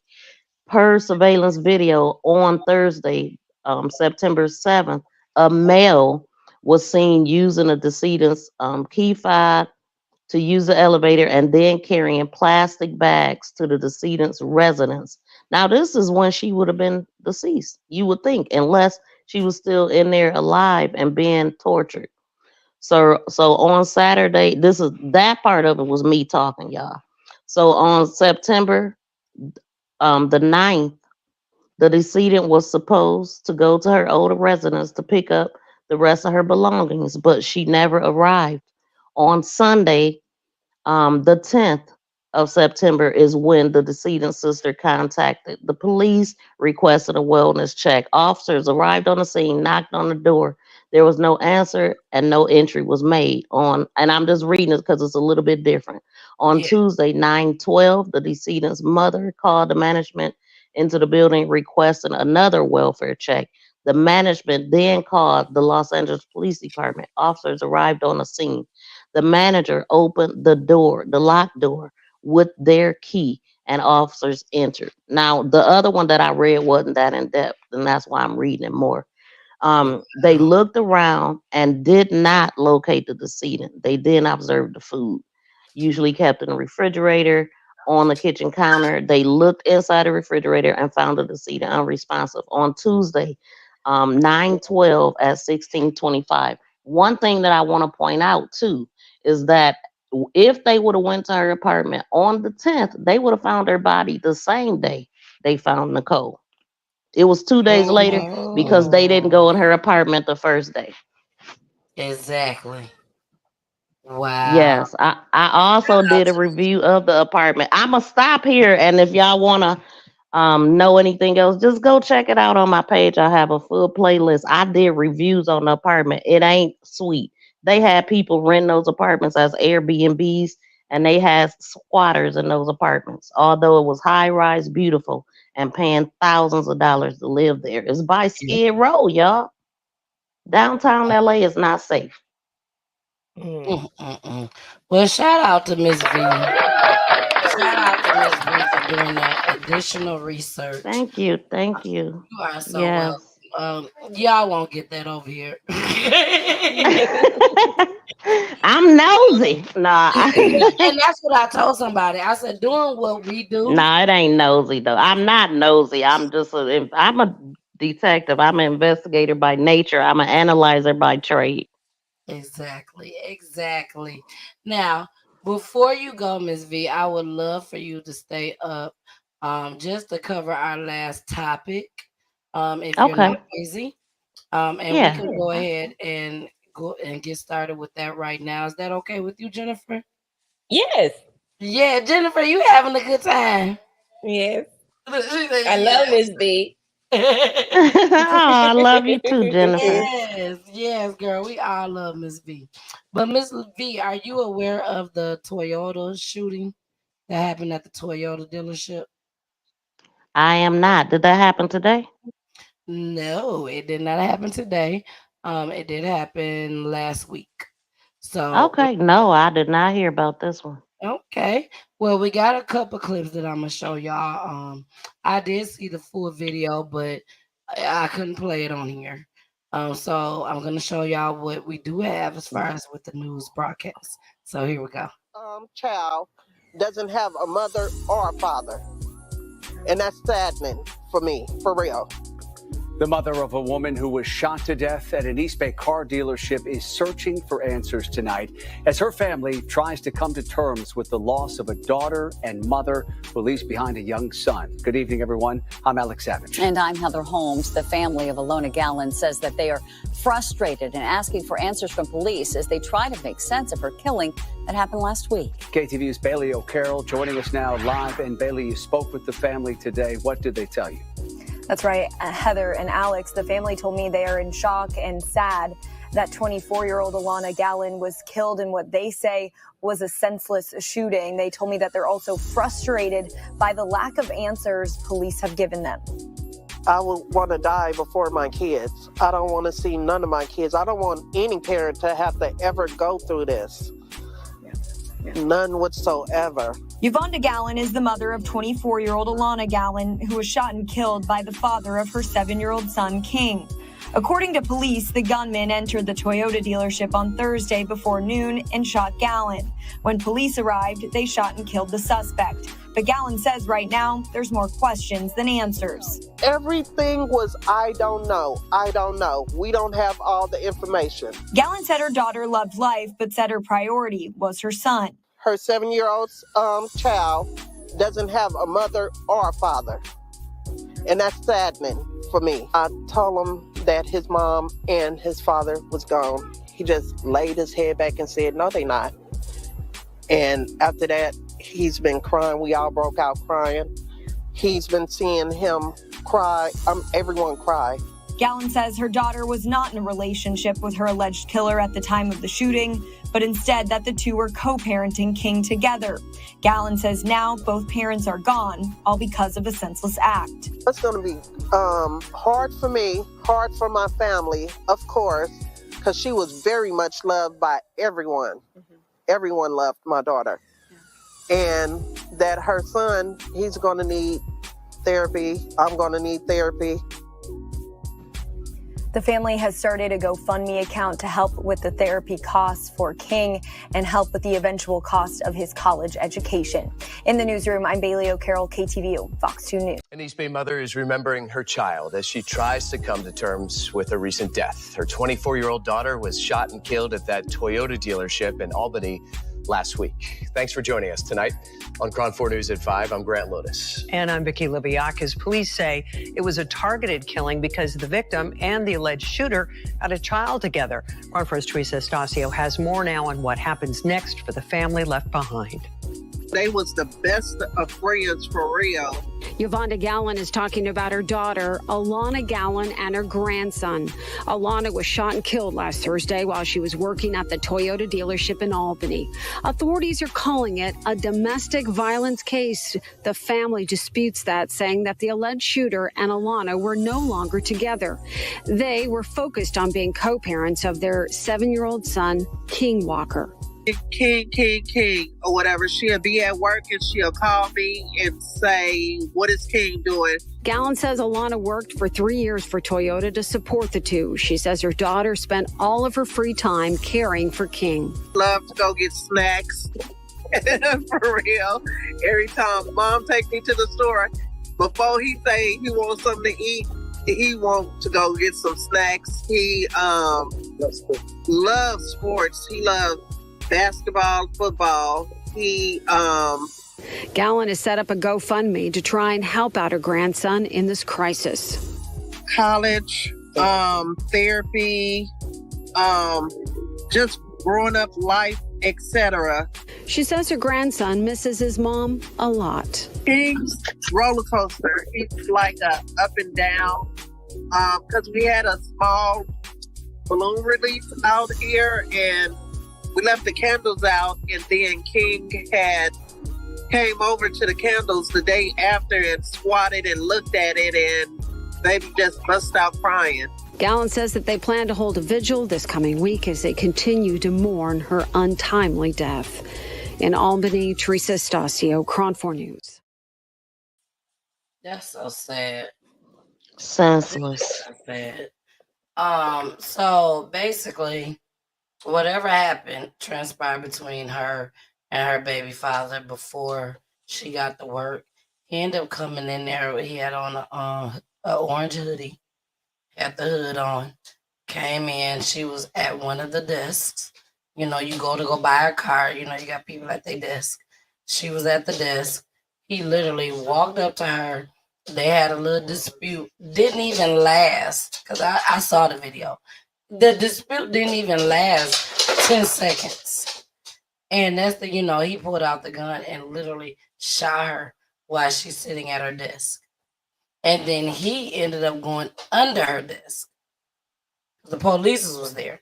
Had finally showed up. He ended up going under her desk. And when he went under her desk, that's when the police came in. and did what they had to do.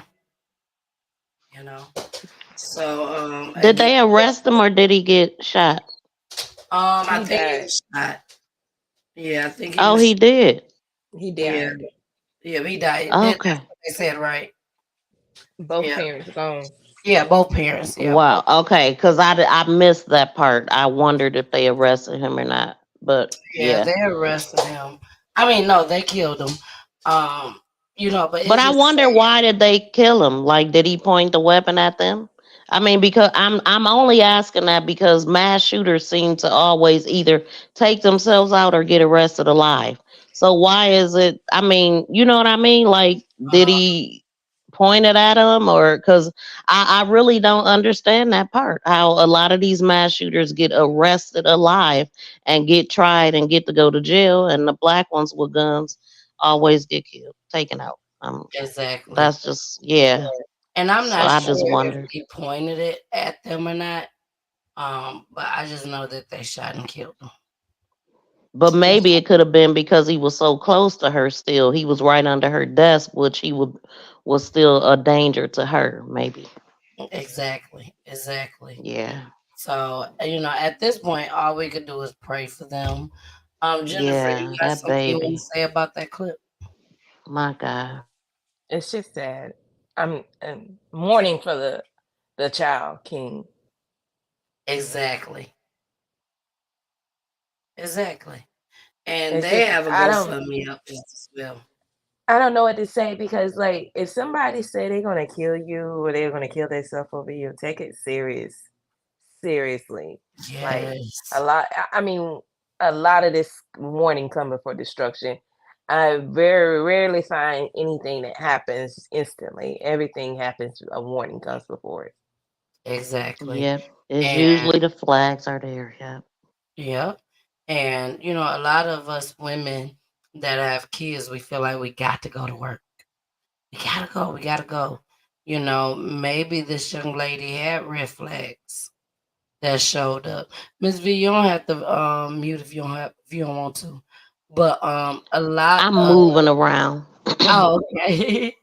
But a lot of these young women feel like, oh, nothing's gonna happen. I just need to make sure I get to work. I No, got they think that the other party is not going to do anything because they think they know somebody. You don't know nobody. You don't know nobody. You don't know what's inside somebody's heart. You don't know what a person's capable of doing. I always say the worst person is the person that never been to jail because I always wonder what you got away with, what you're still doing. You better say it. Because that's the worst person, the person that never got in trouble, don't have a criminal record. And they always be like somebody that did something for oh my gosh, I didn't think he would ever do that.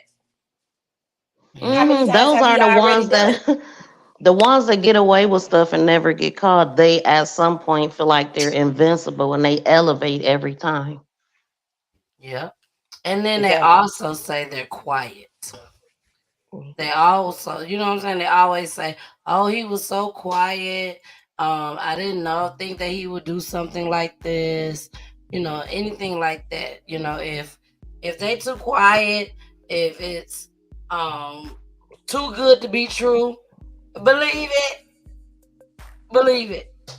Facts. Yes. So Facts. many families that came on the show about domestic violence that mentioned my daughter's son was my daughter's baby father was so quiet.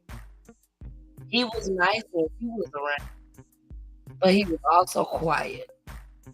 And then before you know it, he done killed our daughter. So pay attention to these red flags out there. It's very, very important. Very, very important. This was another senseless and tragic incident that could have been avoided. And I bet you he told her that nobody's not going to raise my son. I bet you he mentioned something like that, or I'm not going to have another around my son. He don't say something of that sort to this young lady. And we as individuals strong, we supposed to be strong. We supposed to be the backbone and all this. Like we don't supposed to be scared or anything, but that stuff right there needs to be addressed. Exactly. And not only that, Jennifer, I'm gonna take it to a whole nother extra level. I'm sure this young man told her, I'm coming up to your job. Yes. I'm on my way. Yes. Through a text, a chat, or something. And she just did not believe or did not think that, oh yeah, he coming, but he ain't gonna kill me. Even though he said, I'm gonna come up there and I'm gonna kill your ass. He ain't gonna kill me. He just gonna come up here and act a fool. But he also could have said nothing and just showed up there. Like, she could have been ignoring all his phone calls, not responding to him, and he was like, I know where you work at. You can't hide for too long. And he could have just popped in on her. Exactly. He could have. And that's something that we probably won't know until the officers and the detectives or whoever check the cell phones. And hopefully they had audio to their video and we would be able to hear it. I mean, we might not ever get those details, but it's cameras everywhere, so they should know what he said. Any type of relationship I'm in and I feel like I've been violated, or I feel like I've been somebody said I'm gonna kill you or something, I hire security. It'd be expensive. I hire security to come to my house, and I hire security to stay with me. They go with me. They do whatever. And of course, everybody can't afford That's it. good. I understand. You had the resources, yeah. But it's resources out there for everybody. But like, if you call the security company and talk to the people that does bodyguarding and stuff, you never know what they can do for you. Yeah, and that's basically what the two young ladies in the first story.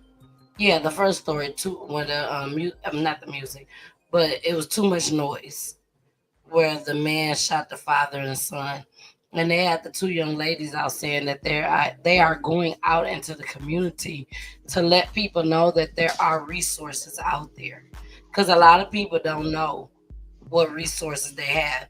They know that they have resources out there to feed us if we don't have any food. They know that Give there's us clothes resources out there to give us clothes. Not just that, but to pay our rent, pay our water bill, stuff like that. But as far as resources for stuff like domestic violence, giving them a place to stay, helping them get back on their feet, hiding them because the police won't do their job to make sure that they're protected and everything. But there's so many resources out there. And that's one of the things that PGT Time, being that it is a foundation now, we will be providing the resources. By me watching clips like that, it lets me know that I need to go out to the community. I need to be able to be out there under my little tent, my PGT Time tent, and spreading the awareness out there. And Miss V, you the same. You know what I'm saying? Yeah. Miss V got a lot of followers on YouTube out there. We're both trying to get to that point where we have hundreds of thousands of followers. But at the same time, Miss V is trying to do it the right way. We're not trying to pay for bots and all of that. We're trying to get real live people to come on and watch us. This stuff, and Jennifer, I could just gotta get into this just as well. This stuff is not cheap. What me and Miss V do, it's not free. We gotta pay for different websites and different what's the word I'm trying to use? What I'm trying to think. I mean, just to operate these things, you have to pay for graphics and editing and yeah, you gotta pay for that stuff. Equipment. But being that we're so invested in this, we're out here trying to bring the awareness, because we know that if we keep talking about it, like I tell y'all on, like Tupac tell y'all's on my intro for Wednesday nights, if we keep talking about how dirty it is out here, somebody got to clean it up. And that's why me and Miss V is out here. We don't know how to clean it up. All we know how to do is just keep putting this shit out here to where Yeah, it just bring get bigger awareness. and bigger and bigger, and everybody can see it. You know what I'm saying? Tell That's our our own way of getting stories. cleaned up. You know what I'm saying? Yep. But again, Yep. this stuff is not cheap. We have to pay for this stuff. You know, that's why we ask for donations. All of that. That's why. Well, So, see, one of my visions is a resource center, and I want to offer a resource to anybody that's looking to start a social media channel on YouTube. I teach everything YouTube. I teach about YouTube updates and how to operate and create a podcast and how to navigate through StreamYard, which is what she's using, Peachy's using, and which is what I use. And so, if you're interested, hit me up. My channel, my crime channel, is MTGV Crime Podcast, and my YouTube support channel is Make This Go Viral LLC. there you go, Both y'all. on YouTube. There you go. So thank you so much, Peachy, for having me. Thank you, Jennifer, for everything that you do for the community. And thank you for enlightening us on everything you got going on. It was a pleasure to meet you. And Peachy, we're going to have to do this soon. We're going to have to do this again soon. Hit me up. Yes, I got you, girl. I got you. Yes. Hey, Miss Peachy, make sure you pass my information on to her. I definitely Yes, will, please. Jennifer. I definitely will. Because like I said, I'm trying to get Jennifer to learn this stuff in these other states so that she can really help everybody. Because I'm telling you, once me and Miss V get your commercial together and start broadcasting it on our platforms, baby, they're going to be calling you. Right, because that's exactly what I was thinking. That's what I do. I promote other businesses. So, and because I want a resource center, I also want it to be with other people that has resources. So I definitely promote what you're doing in Florida. Heck yeah. Thank you. Let me know, y'all. So Thank you. I'm going to get out of here. Shout out to everybody in the chat, everybody listening in. Please come check me out. I would love to have y'all. And Peachy, congratulations on retirement, girl. Girl, no more working for others. You working She for self, invested honey. in herself. Yes, that's what I'm doing, investing in myself. So I appreciate it, Miss V. And this is Miss V's podcast. Y'all see it up. Make This Go Viral Crime Podcast. Okay. So please make sure y'all go check her out. It is so important. And Miss V, I will be calling you, okay? Okay, call me. See you later. Love you. Bye. Bye. Love you too. Bye. Bye-bye. All right, Jennifer, thank you so much for sharing the platform. You know, I always tell people when they come on my show, it's their platform at that point. So I thank you for sharing the platform with Miss V. It was a pleasure. Yes. So I'm going to give you her information and everything. And I'm telling you, Jennifer, we really, like I said, we really need to expand your business. Yeah, because a lot of people do contact me from other states, but I don't know the different states and stuff like that. No, but I give them the best advice that I can as far as like their situation, because everybody's situation is different. I'm telling you. Yes. The DMV and the clerk of courts are two different people, and it's all about money. And I try to tell people, know your status. Like they say HIV, know your status. Know your status on your driver license. Don't be riding around thinking your license is valid. You ain't never checked them. Check them. You don't know who was driving your car. They got that red light camera ticket. You didn't update your driver license. You didn't update your driver license address. So the DMV not going to call you. They're going to mail you a letter. And it's up to you to make sure you receive that letter. It might say your license be suspended on such and such date, and you never received the letter because you didn't update your address. Exactly. And they're not going to forward no mail, no forwarding. None of that. They send it that one time, and if you don't get it, oh well. What about them people that drive your car and random tolls? You got don't all let them nobody tolls borrow y'all car. Do not, if y'all ain't gonna check y'all driver's license to make sure they ain't suspended, don't let nobody drive y'all car. What about your sister that look just like you? That use your name, you don't even know it. Exactly. And there's people, you know, that's just out there that will be driving and get pulled over and will give your name. What about those people that get those tickets and never go to traffic school and they keep piling them points up and eventually get their license suspended because they was like, oh my gosh, my license was suspended for points? Yeah, because you didn't go to traffic school.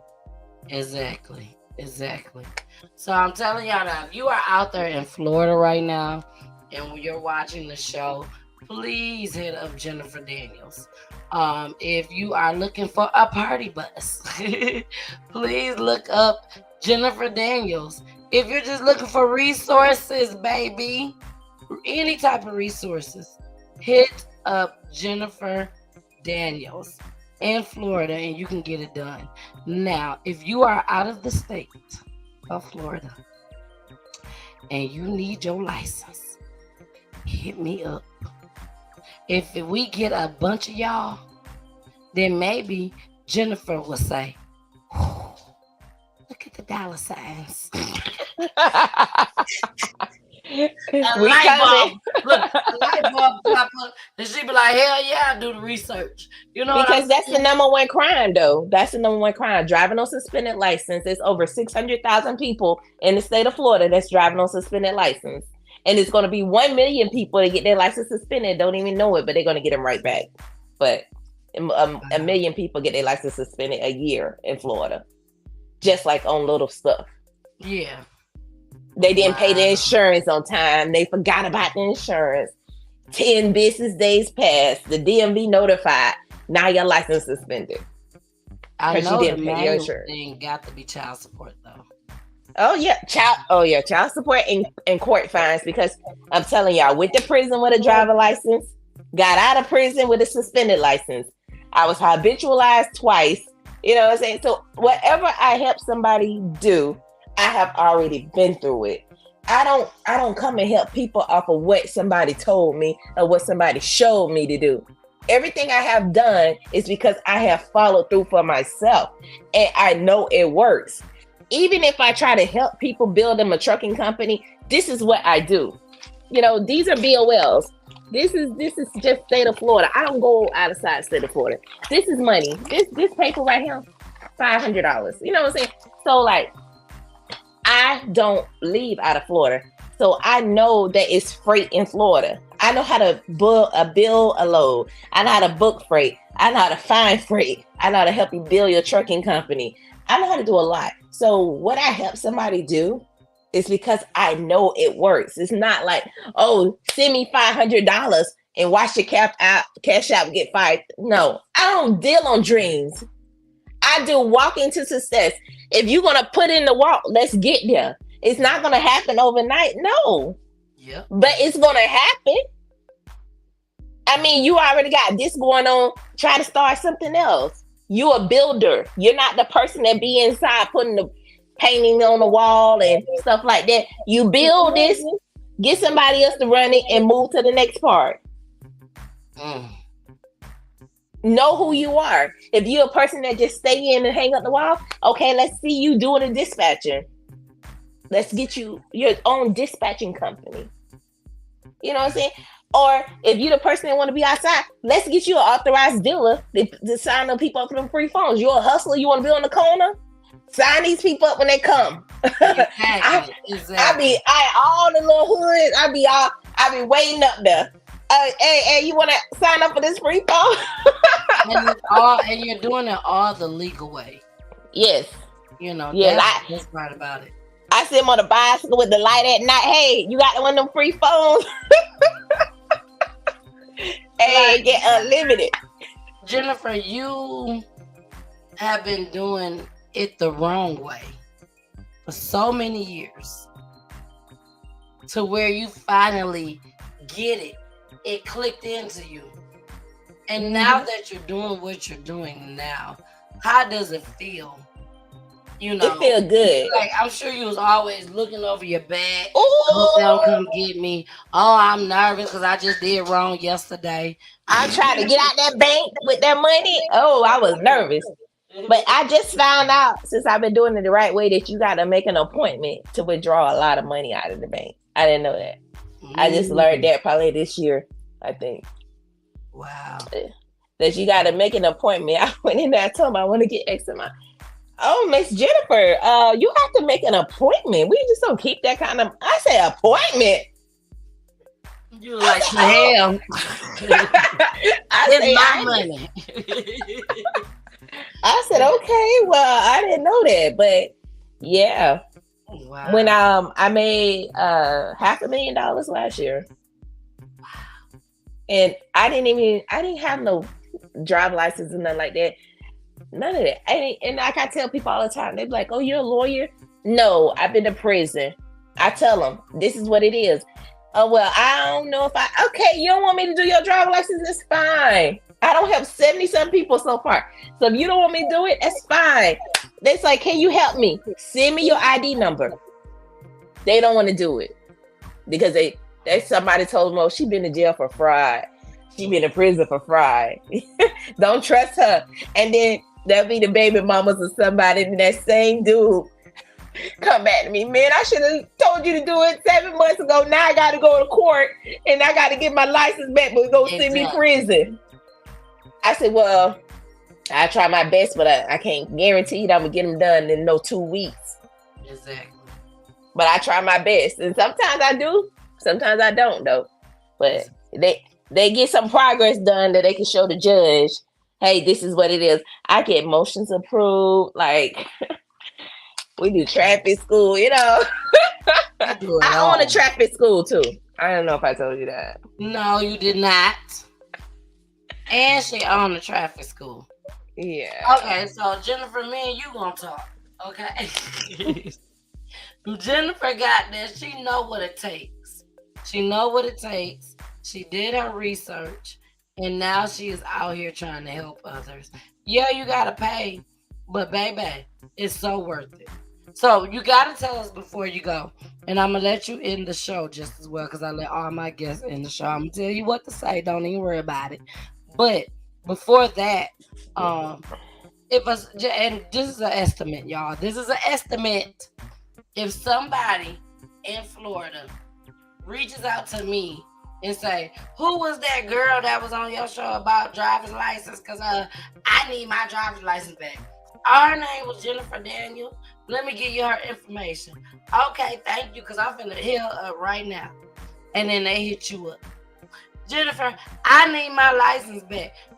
Can you help me, please? What is an estimate on how much this would cost your typical person for you to help them? Well, if you got somebody that just want to they drive a license, they never had no tickets and nothing like that, my first time driver's program is $250.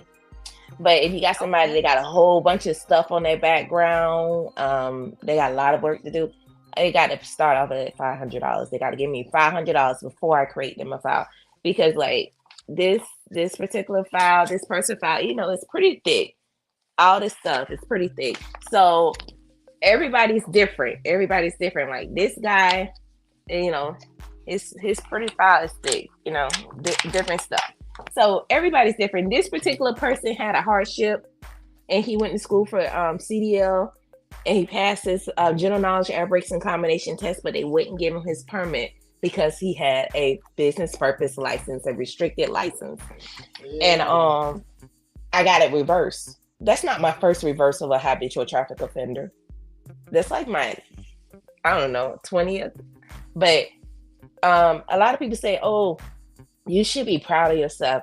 I don't feel like I'm proud of myself because I help so many people with driver license. I don't feel that way. Like, I still feel like it's so much more that I have to get done because there's so many people out there that's driving on suspended license, and it's a lot of people get killed, you know, driving. They get out, you know, run because they don't have a license. But if they had a license, they can pull over. They can say, you cannot search my car because they have a solid foundation. When you don't have a solid foundation to stand on, you start to sink. So now you get pulled over. You can't say you cannot search my car because you don't have a driver license. Exactly. So a lot of senseless crime come from people not having a driver license and they driving. And it's so easier to drive than it is to get your license back. You send me to prison with a license, and then when I get out of prison, I have no license. You rehabilitate me while I'm inside, but you tear me up from the inside out. And when I get out, you put me in a situation where either my people gonna give me their car to drive, or I'm gonna go try to catch the bus or walk. You know, and what they gonna do? We're gonna drive. Yep. Because we got to get to work, we got to find a job, we got to take our kids where we need to go. Because when we get out of prison, we go right back into the same situation we was in before we got out of prison. And when people don't understand that, if you was in prison for another year, who would have to take care of your kids? So get yourself together so you can be able to take care of everybody else. Girl, you better say it. You better say it. One of the things that you said was that you don't feel like you're doing enough. Everybody feel like you're doing it. You're doing the damn thing. But sometimes you don't feel like you're doing enough. Jennifer, that's how I feel. I get so many people reach out to me and tell me, oh my gosh, you're doing a great job. Keep doing what you're doing. Having the families come on. We don't see too many platforms out there on YouTube, on IG, on Twitch, Roku TV, Facebook, where the families get the chance to come on and tell their loved one's story. We see the news broadcasting clips, but they only get 5-10 seconds on it. Mm-hmm. You know, the streets be talking. And so the families be like, okay, the streets is talking, but that's not what happened. The streets is lying. I give them the platform, but they can come on here and literally tell exactly what they know, whether they fabricated or not. For the simple fact, a lot of these cases is open cases. Yeah. You see what I'm saying? Mm-hmm. So I must say that what me and you are doing out here, along with Miss V, along with DJ Just J with AFC Podcast, we are literally giving people opportunities to shut these streets down, basically. Yeah. You know, we can make a difference. Yes. You know, some people may come on here and be like, oh, she helping somebody get a driver's license. Baby, do you understand how important your license is? You can never, I can never sit here on this platform. And I told you this, Jennifer. I would never, ever sit on here on this platform and lie to y'all. I have never lost my driver's license. And I'm talking about, baby, around the damn house. My license has never been suspended. I treat my driver's license like it's my doggone life. Because at the end of the day, if something happens to me, you know, you got an ID and you got a driver's license. The people that don't got a driver's license, they got an ID. If you don't have an ID, then you got a driver's license. But if you don't have either or, and something happens to you, because there's crazy people out here in these streets that would do anything to you, you can't even go to Walmart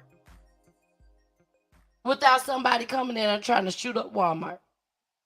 If something happens to you and you have no driver's license, no ID at all, how are they going to know who you are? Jane Doe, John Doe, your family. How will they contact your family to let your family know that we have your family member, your loved one, here in the doggone cemetery? Not the cemetery, but the mortuary. The morgue.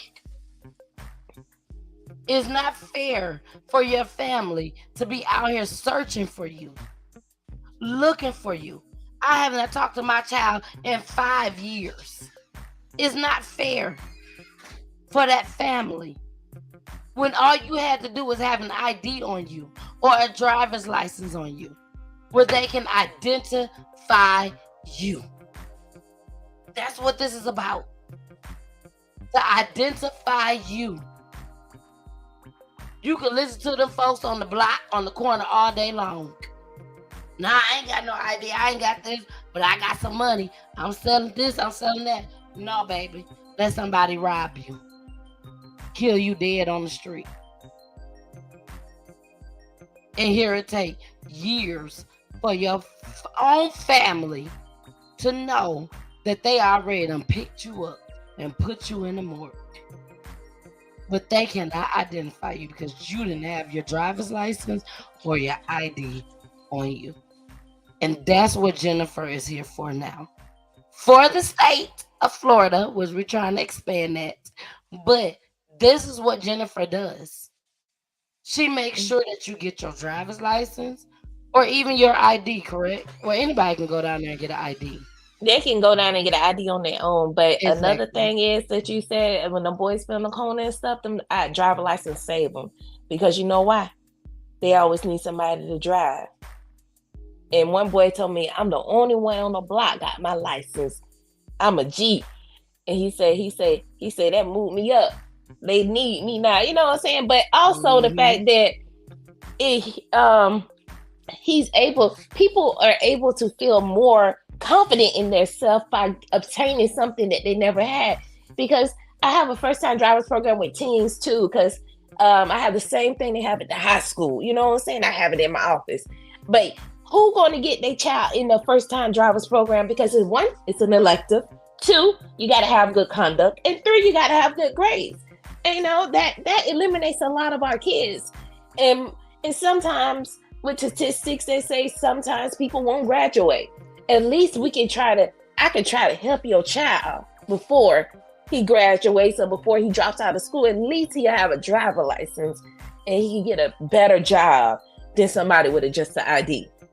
Exactly. You know, and you wait till the last minute, he can't test with me. He gonna have to test at the DMV. But if I catch him before he turned 18, he can test in my office and then go to the DMV and take a picture. But a lot of people say, we gotta collab. We gotta get you out here on other states.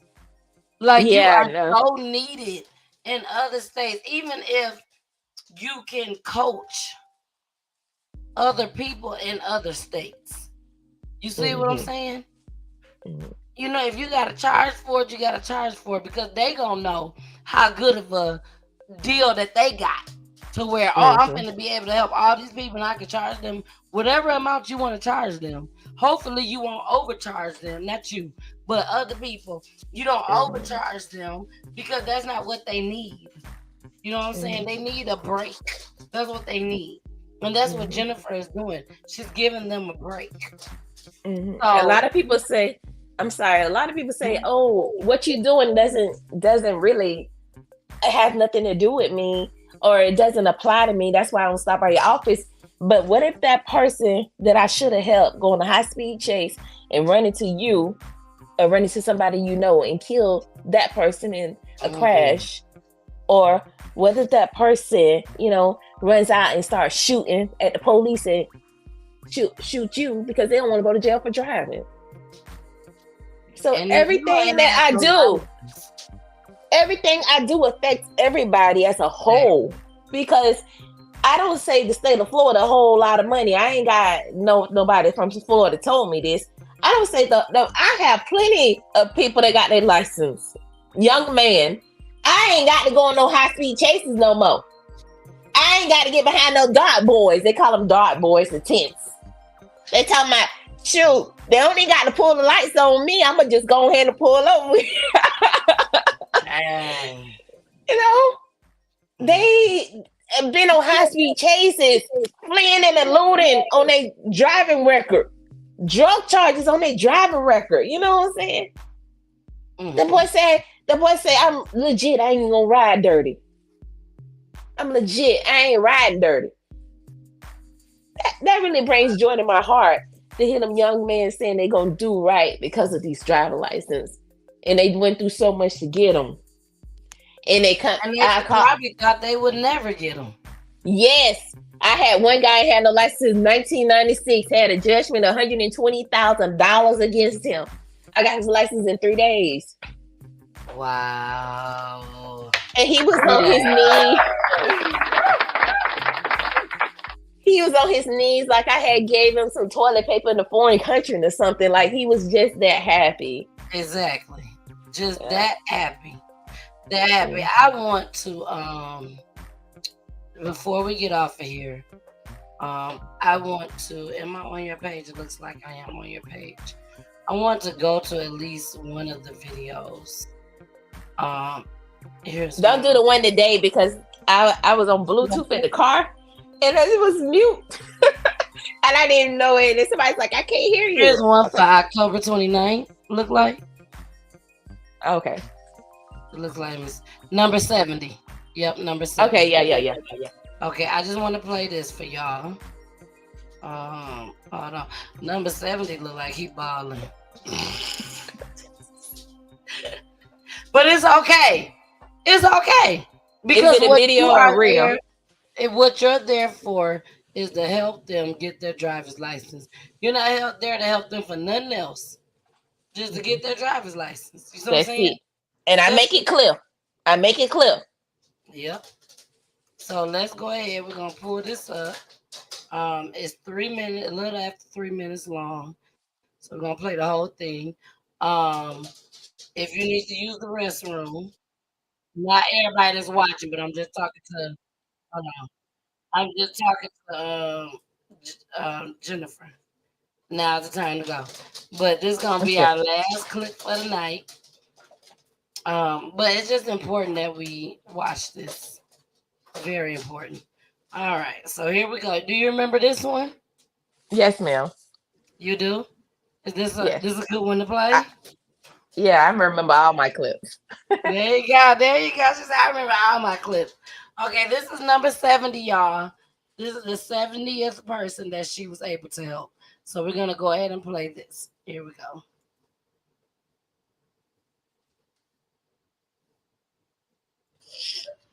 We all went live now. Oh, we got a window. Went from a restricts. Put them pins up. Went from a restricts to a real license. Can you please pull them up? Golly, we got people watching my live. Thank you. I appreciate that. What a license? What a license? What a license? License. Let a license.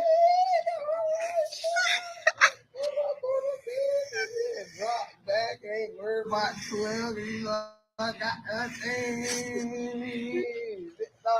How you feel? I got the car stunting with me. Got that looking crazy. I got my license. That's all I know. How you feel right now? Real, like a newborn baby for real. So who name you gonna put your car in now? Hey, you know it's all daddy's car name. You know I'm putting the money in. You know we in Sarasota at the DMV. David don't win and took the course. And she don't brought me to get my license. Yes, sir. We ain't never lied. What you got to say for Arcadia? Right there. Did her thing, y'all. She put me on the map, y'all. Y'all already know she put me on the map now. I ain't gotta worry about nothing else. No police, no nothing. What you gonna do when the police get behind you? Pull over? Yeah, I pull over and talk to them.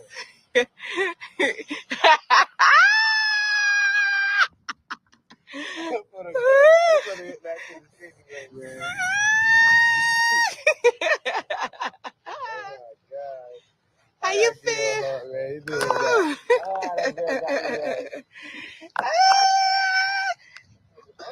Oh, don't drop them already. They about to get scratched all up. Where you finna do? You finna go, you finna go catch a car lot? For real? Nah, that's gonna be nice. You get a car the same day you get your actual real license. They gonna look at that issue day and be like, oh, you just got your license today. Pull up.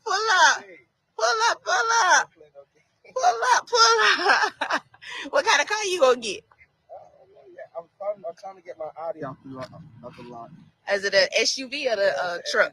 Oh, you gonna be looking nice in that Audi. How you gonna look? You gonna roll the windows down and have the AC still on because you valid.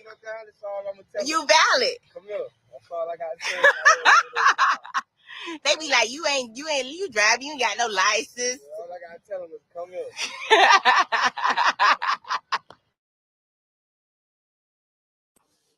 Girl, how that make you feel to see that?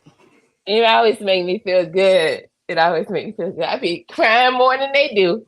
I know you do. And it's good that you record them.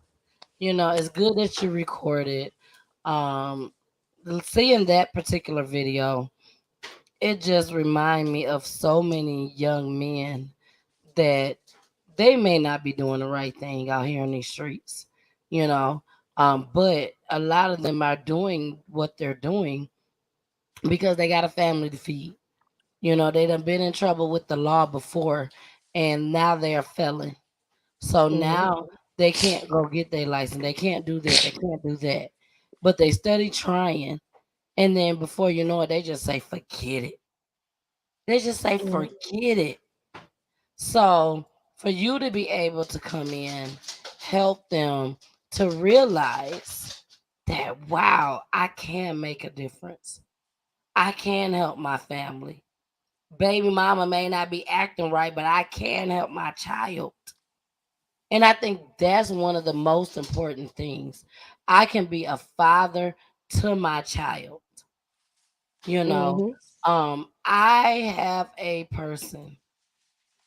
They do not live in Florida. But this is a person that is very, very dear to me. I don't want to put their name out there. I don't want to put their relationship to me out there, but I will talk to you about them after this broadcast. But I would love for you to be able to help them get their driver's license. Like this person got 1, 2, 3, 4 kids. You know what? I And always 2 tell of people if they them. come to Florida, I can get their license. And you But just I come just here need you for to like come to 30 Florida. days and then go back. Exactly. I just need you to come to Florida.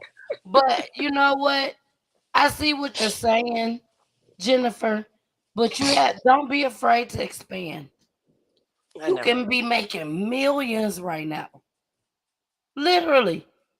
You could be making millions. It ain't even about the money. I can tell that right now with you, Jennifer. It ain't about the money. I got to say this. It is about helping these people. Don't get me wrong. But Jennifer, I feel in my spirit that it's about you have realized all the wrong that I have done in my life. And God still decides to bless me, to help others. Because that's what it's all about. If God give you $1 million right now, Jennifer, he don't want you to take that $1 million and run and not help nobody. Yeah. He wants you to take that $1 million and help everybody, help your community, help your family, still help you in the process. But that $1 million is not made for Jennifer only. And that's what it's about with your knowledge. Your knowledge is not just for you to keep deep inside and hold on to it. No, he's giving you this so that you can help others. And it's just something about what you're doing. I have never heard of such thing. There's somebody Some out there people tell me that can it's help people you out there. get your driver's license back, baby. It's some people out there scamming people. Some people come to me that's like, oh, I just paid such and such this money. I said, well, I don't know. I never made a card. I never made an advertisement. Only time people really hear from me is Facebook, like word of mouth. And people's like, oh, you should make a card. Oh, you should do this. Or you should do that. I have not done that. Everything that people that come to me are from people that have gotten their license or someone talked about me. I don't go out and do no advertising or nothing like that. And maybe I should start, but pretty much it's just been like a word of mouth. And maybe I was kind of fearful because of my criminal record. People would judge me, but I'm to the point where I don't help so many people. Like my track record should explain. Out of all the people that I dealt with, I only had to give one person their money back. One person, and I still help that one person that still haven't got their license, but I still help that person. I still help him today. And you know, I think he loves me to death, but it's other people that may not accept me. And a lot of people won't come to me in my hometown because of they know me. And like those are the people that should come to me. Like y'all know where I've been, know where I am today, and y'all know where I was, and y'all see where I'm going. Like y'all should be the main ones coming to me, but y'all steady siding around here, riding around suspended license. And then them the ones that want me to give them a big break. But even when I was doing CDL study group, I helped people get their CDL license. Nobody signed up. Well, people signed up, but they didn't come. And these was people I knew, and I was doing it out of my house. I didn't have an office. I would open up my home to help people learn because I know that trucking is the game, right? You know what I'm saying? This is the hustle game. If you can put $700 in your fuel tank, a diesel, what can you turn that $700 to? There you go. You know what I'm Don't saying? give up, Jennifer. You could go buy a brick and flip the brick. You could go buy some diesel and make that diesel work for you. Exactly. Legitly. And that's the main word. Legitly. You can do this legitly. You can be balling out of control. Jennifer, do you have to worry about anything financially at this moment? No, not at this. No, it hasn't. hasn't. It ain't boasting or nothing like that. But if somebody call you right now and say, girl, let's go to the mall. Are you gonna sit there and say, girl, I ain't got no money, I can't buy nothing, I'm not finna do no window shopping. No, I can't go to the mall. I just went to the mall, girl. I just went to the mall. I got that new Apple Watch it was like $900. Show us the watch. That's the new I Apple Watch. I ain't even open it yet. That's okay. You are open. I'm gonna open it. Yeah, it's called the what is it called? What is it called? I told you it's the Waiver Watch, or what is it? It is the Ultra. The Ultra. See, the it costs, Ultra. how much is it? There you go. There you go. So let's see what this damn watch looks like. Oh shoot! This thing just fly all open. Yeah, they had to make sure the packaging was very well. Now Apple is not paying us for this. No. Look at it. And I guess it's the band. Okay, But, okay. It got like these little pill things on the side. What was do you remember what some of the special features was? Oh, they just said the watch do everything. I seen something about you gonna get 20 minutes for eating and then 30 minutes on doing this. It got like set in certain. Oh, nice. Yeah. Oh, I don't drop that, girl. Don't you break that? That $900. Don't you break that, girl. Don't you break that, girl. So it's just this little piece, and then I guess you add it to the band. Yep, you add it to the band. Oh, nice. It's big. Oh, it is big. It's a lot bigger than mine. And look at the back of it. Okay, girl, you doing big things. Oh, we got like cameras in there in the back of it. You see all that? Apple is not paying us. That's enough. I got to set it up. Set it up, girl. You gotta bring tea time. I got those new those Facebook glasses with the Meta in it. I got those too. It was like $400. But the thing is, this young lady, again, and I gotta express it, has been arrested. We'll say that 41 times.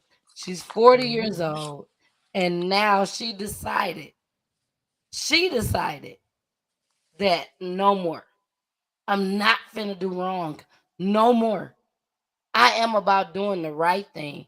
And when God saw that she was about doing the right thing, the continuous blessings just came on. And now she's at the point where her cup is overflowing with blessings. You know, baby, I don't know about y'all, but I'm so happy I met Jennifer, baby. Jennifer finna be my friend. She finna be my friend.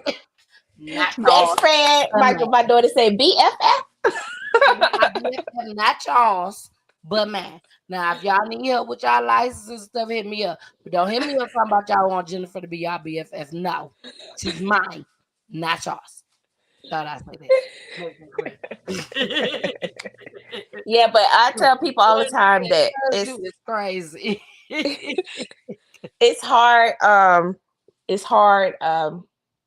It's easy doing the wrong thing, but it gets tired doing the wrong thing. So it's hard doing the right thing, but you kind of can get tired doing the right thing because, like, I do get tired of doing driver's license because I have to turn people down sometimes because I got so many people that I want to get valid before the end of 2023 that somebody will call me. They got to go to court. They got a situation, or they're trying to make get a better position on their job if they would only get their license. And, people like that I don't want to turn down. That I be trying to. My heart just go out. I'm telling you, like I actually found my niche. I But thought that's trucking why was you my niche. expand, Jennifer. That's why you expand. You get employees. You go ahead and you teach them the game. You teach them what you're doing. But at the same time that you're teaching them, especially there in Florida, because that's what you deal with. If I'm going to teach you, you're going to work under me. You see what I'm saying? Don't teach them to go out on their own right now. Teach them to work under you, expand your business, but you gotta tell them everything. Some black folks don't want to tell folks everything because they so afraid they're gonna take it and run. I But tell what them God everything told you because to do is for you. I tell people everything. Like I tell people all the time, you would never be me. I would never be you. There's enough mosquitoes out here for everybody to get bit. But if we work together, we can always make more. Exactly. You said that right. You said that right. So I just want you to think on that. Again, I'm here. I ain't going nowhere, girl. I'm not going nowhere. Um, I probably won't be doing all that you're doing, but but You know what? It's I a am here. start. It's a start. You invested in yourself. You already believed in yourself a long time ago, but it's fear that will stop people. And you know what's the worst thing can happen? You can die. So you think that if you was to follow your dreams, the ultimate thing is death. You already know where you're going. So why stopping you now? So you don't got over that. That was the hardest thing right there to get over that fear. You already done half the battle. So all you got to do is keep on investing in yourself, keep on promoting yourself, keep on putting your episodes out there, and keep on being Miss Peachy. That's all you have to do. Hey, girl, That's hold all on, you have to hold do. on, hold on. Miss Peachy Peachy! and Jennifer. And that's all you got to do. I thank you so much for coming on here tonight. This will not be the last time you talk to me, girl, because we got some things that we need to talk about off air, baby. So you would definitely hear from me. But like I told you, I do ask that my guests in the show. Okay. Okay. And I always tell them what to say because we have came down to the end of the show. I want you. No, I'm crazy. I don't give a damn. Shit, it is what it is. And that's why you peachy. That's That's why I'm right. It's only one of you. It's only one of me. Yes. You are so right. It is only one of me. And baby, I don't shortstop for nothing. So I'm gonna pull myself down and I want you to put that church finger up when you done. But I want you to talk to every single one. And y'all, I'm not laughing, but this is the truth. I need her to do this. Talk to every last one of them baby daddies out there that has lost their driver's license because of child support. They out there paying some type of money, some type of way, but they ain't paying it through courts and all that, and they done lost their driver's license. So I want you to take the time right now and talk to those baby daddies out there. Now, let's not forget, she got a party bus too. She got a party bus too in Florida. Y'all connect with her, get y'all little party bus going. When I go to Florida, I am getting a party bus, okay? But until then, Please, Jennifer, talk to them baby daddies out there that's, tripping on the block, ain't doing what they supposed to do because their driver's license is gone, because it's so important to have a driver's license. So I want you to talk to them. At the end of the broadcast, I want you to stay on just for a couple minutes afterwards so I can chit chat with you. But besides that, I want you to talk to, and I want you to be serious to them baby daddies out there, little juniors, daddies that started paying money that nobody cares about because baby mama just study want you to go to jail. So I want you to talk to them now, and also I need you to let everybody know where they can find you. Okay. Okay. Y'all already know where y'all can find me at, okay? And make sure y'all tune in tomorrow for a dose of peach, okay? A dose of peach tomorrow, 1:00 p.m. Eastern time. And then on tomorrow, I'll let y'all know about Wednesday, okay? But Jennifer, make sure you stay on. Again, I'm honored to have you tonight. Definitely one of my Thank you. sisters in Christ. Love you, boo. I don't give a fuck what you done been through. I don't care what you done did 41 times. I don't care. You out here, you doing your thing. And that's what it's about. It's not about what you did, it's about what you're doing and how you done corrected it. And you have done that. And I applaud you. I'm proud of you as a sister, as a Black woman. I am totally, totally proud of you. And I hope we stay connected. I really, really do. Of course. And we are. And we are. Okay. Yes. So talk to the baby daddies, girl. Here we go. Okay. All right, listen up, Pookie, Ray J, Slim, all of y'all, everybody on the block, whatever y'all got going on, y'all need to stop it. You know what I'm saying? Y'all license suspended because of child support. You don't need to take little juniors to no park no more. You don't need to take little junior and spend no money at no store. You don't need to buy no shoes no more. Christmas coming up. You ain't got no extra pocket money unless you paying it to the Department of Revenue. Because at the end of the day, your license not suspended right now, it's going to get suspended. If your license are suspended, they're going to put another sanction on you. I don't see one person have 8, 9, 10, 12 sanctions for child support back to back, and he only had one child. But every time he don't pay, it's a sanction. And every one of those little sanctions you're going to get, it's going to be $60 to $70. Well, for the state of Florida, it runs from anywhere between $60 to $75. For every little sanction, you got to clear off your driving license from child support. If you got 10, it's $675. You know what I'm saying? So you need to make sure you understand you don't spend no cash. If you want child support, you go pay Department of Revenue. Department of Revenue. I know you don't want to go downtown to that courthouse and go pay that money.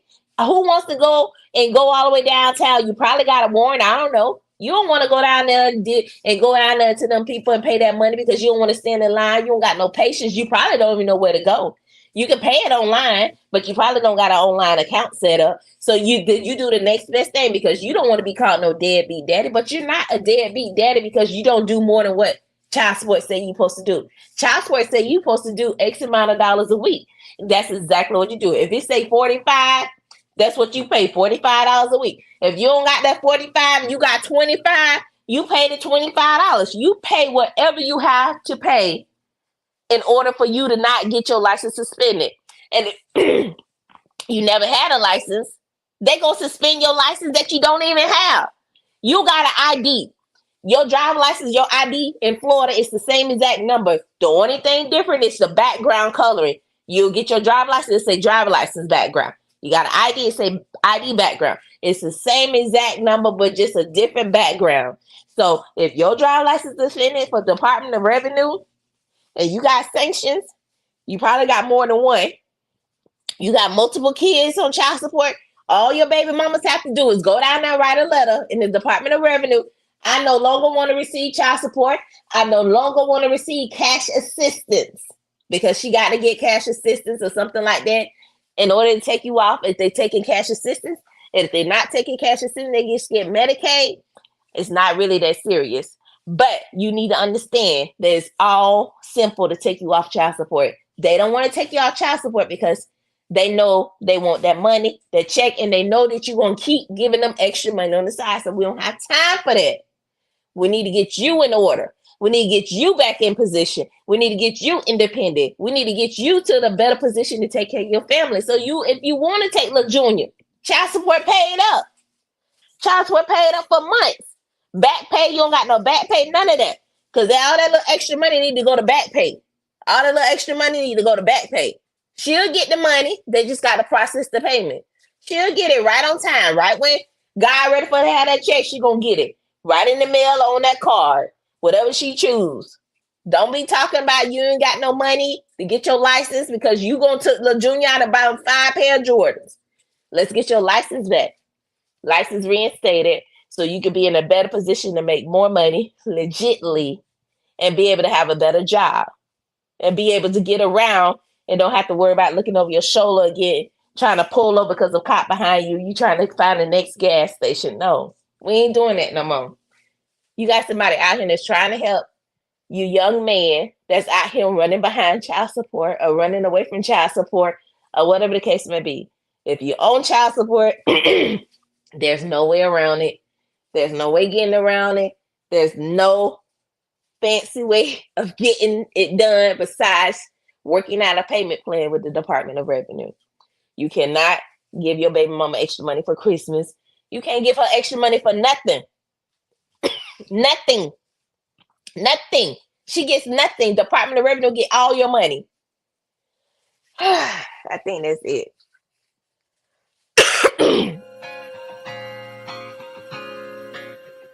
Peachy Tea Time is for the culture. If you or someone you know that has dealt with the death of a loved one due to gun violence, domestic violence, the prison system, or even by the police, Peachy Tea Time also provides a platform for missing person cases as well as wrongfully imprisoned inmates. Please like and share this video to get the word out, so the families can get their loved ones' stories out. Email peachyteatime at peachyteatime@gmail.com. You can also DM, inbox, or text to 470-620-9916. Thanks for watching.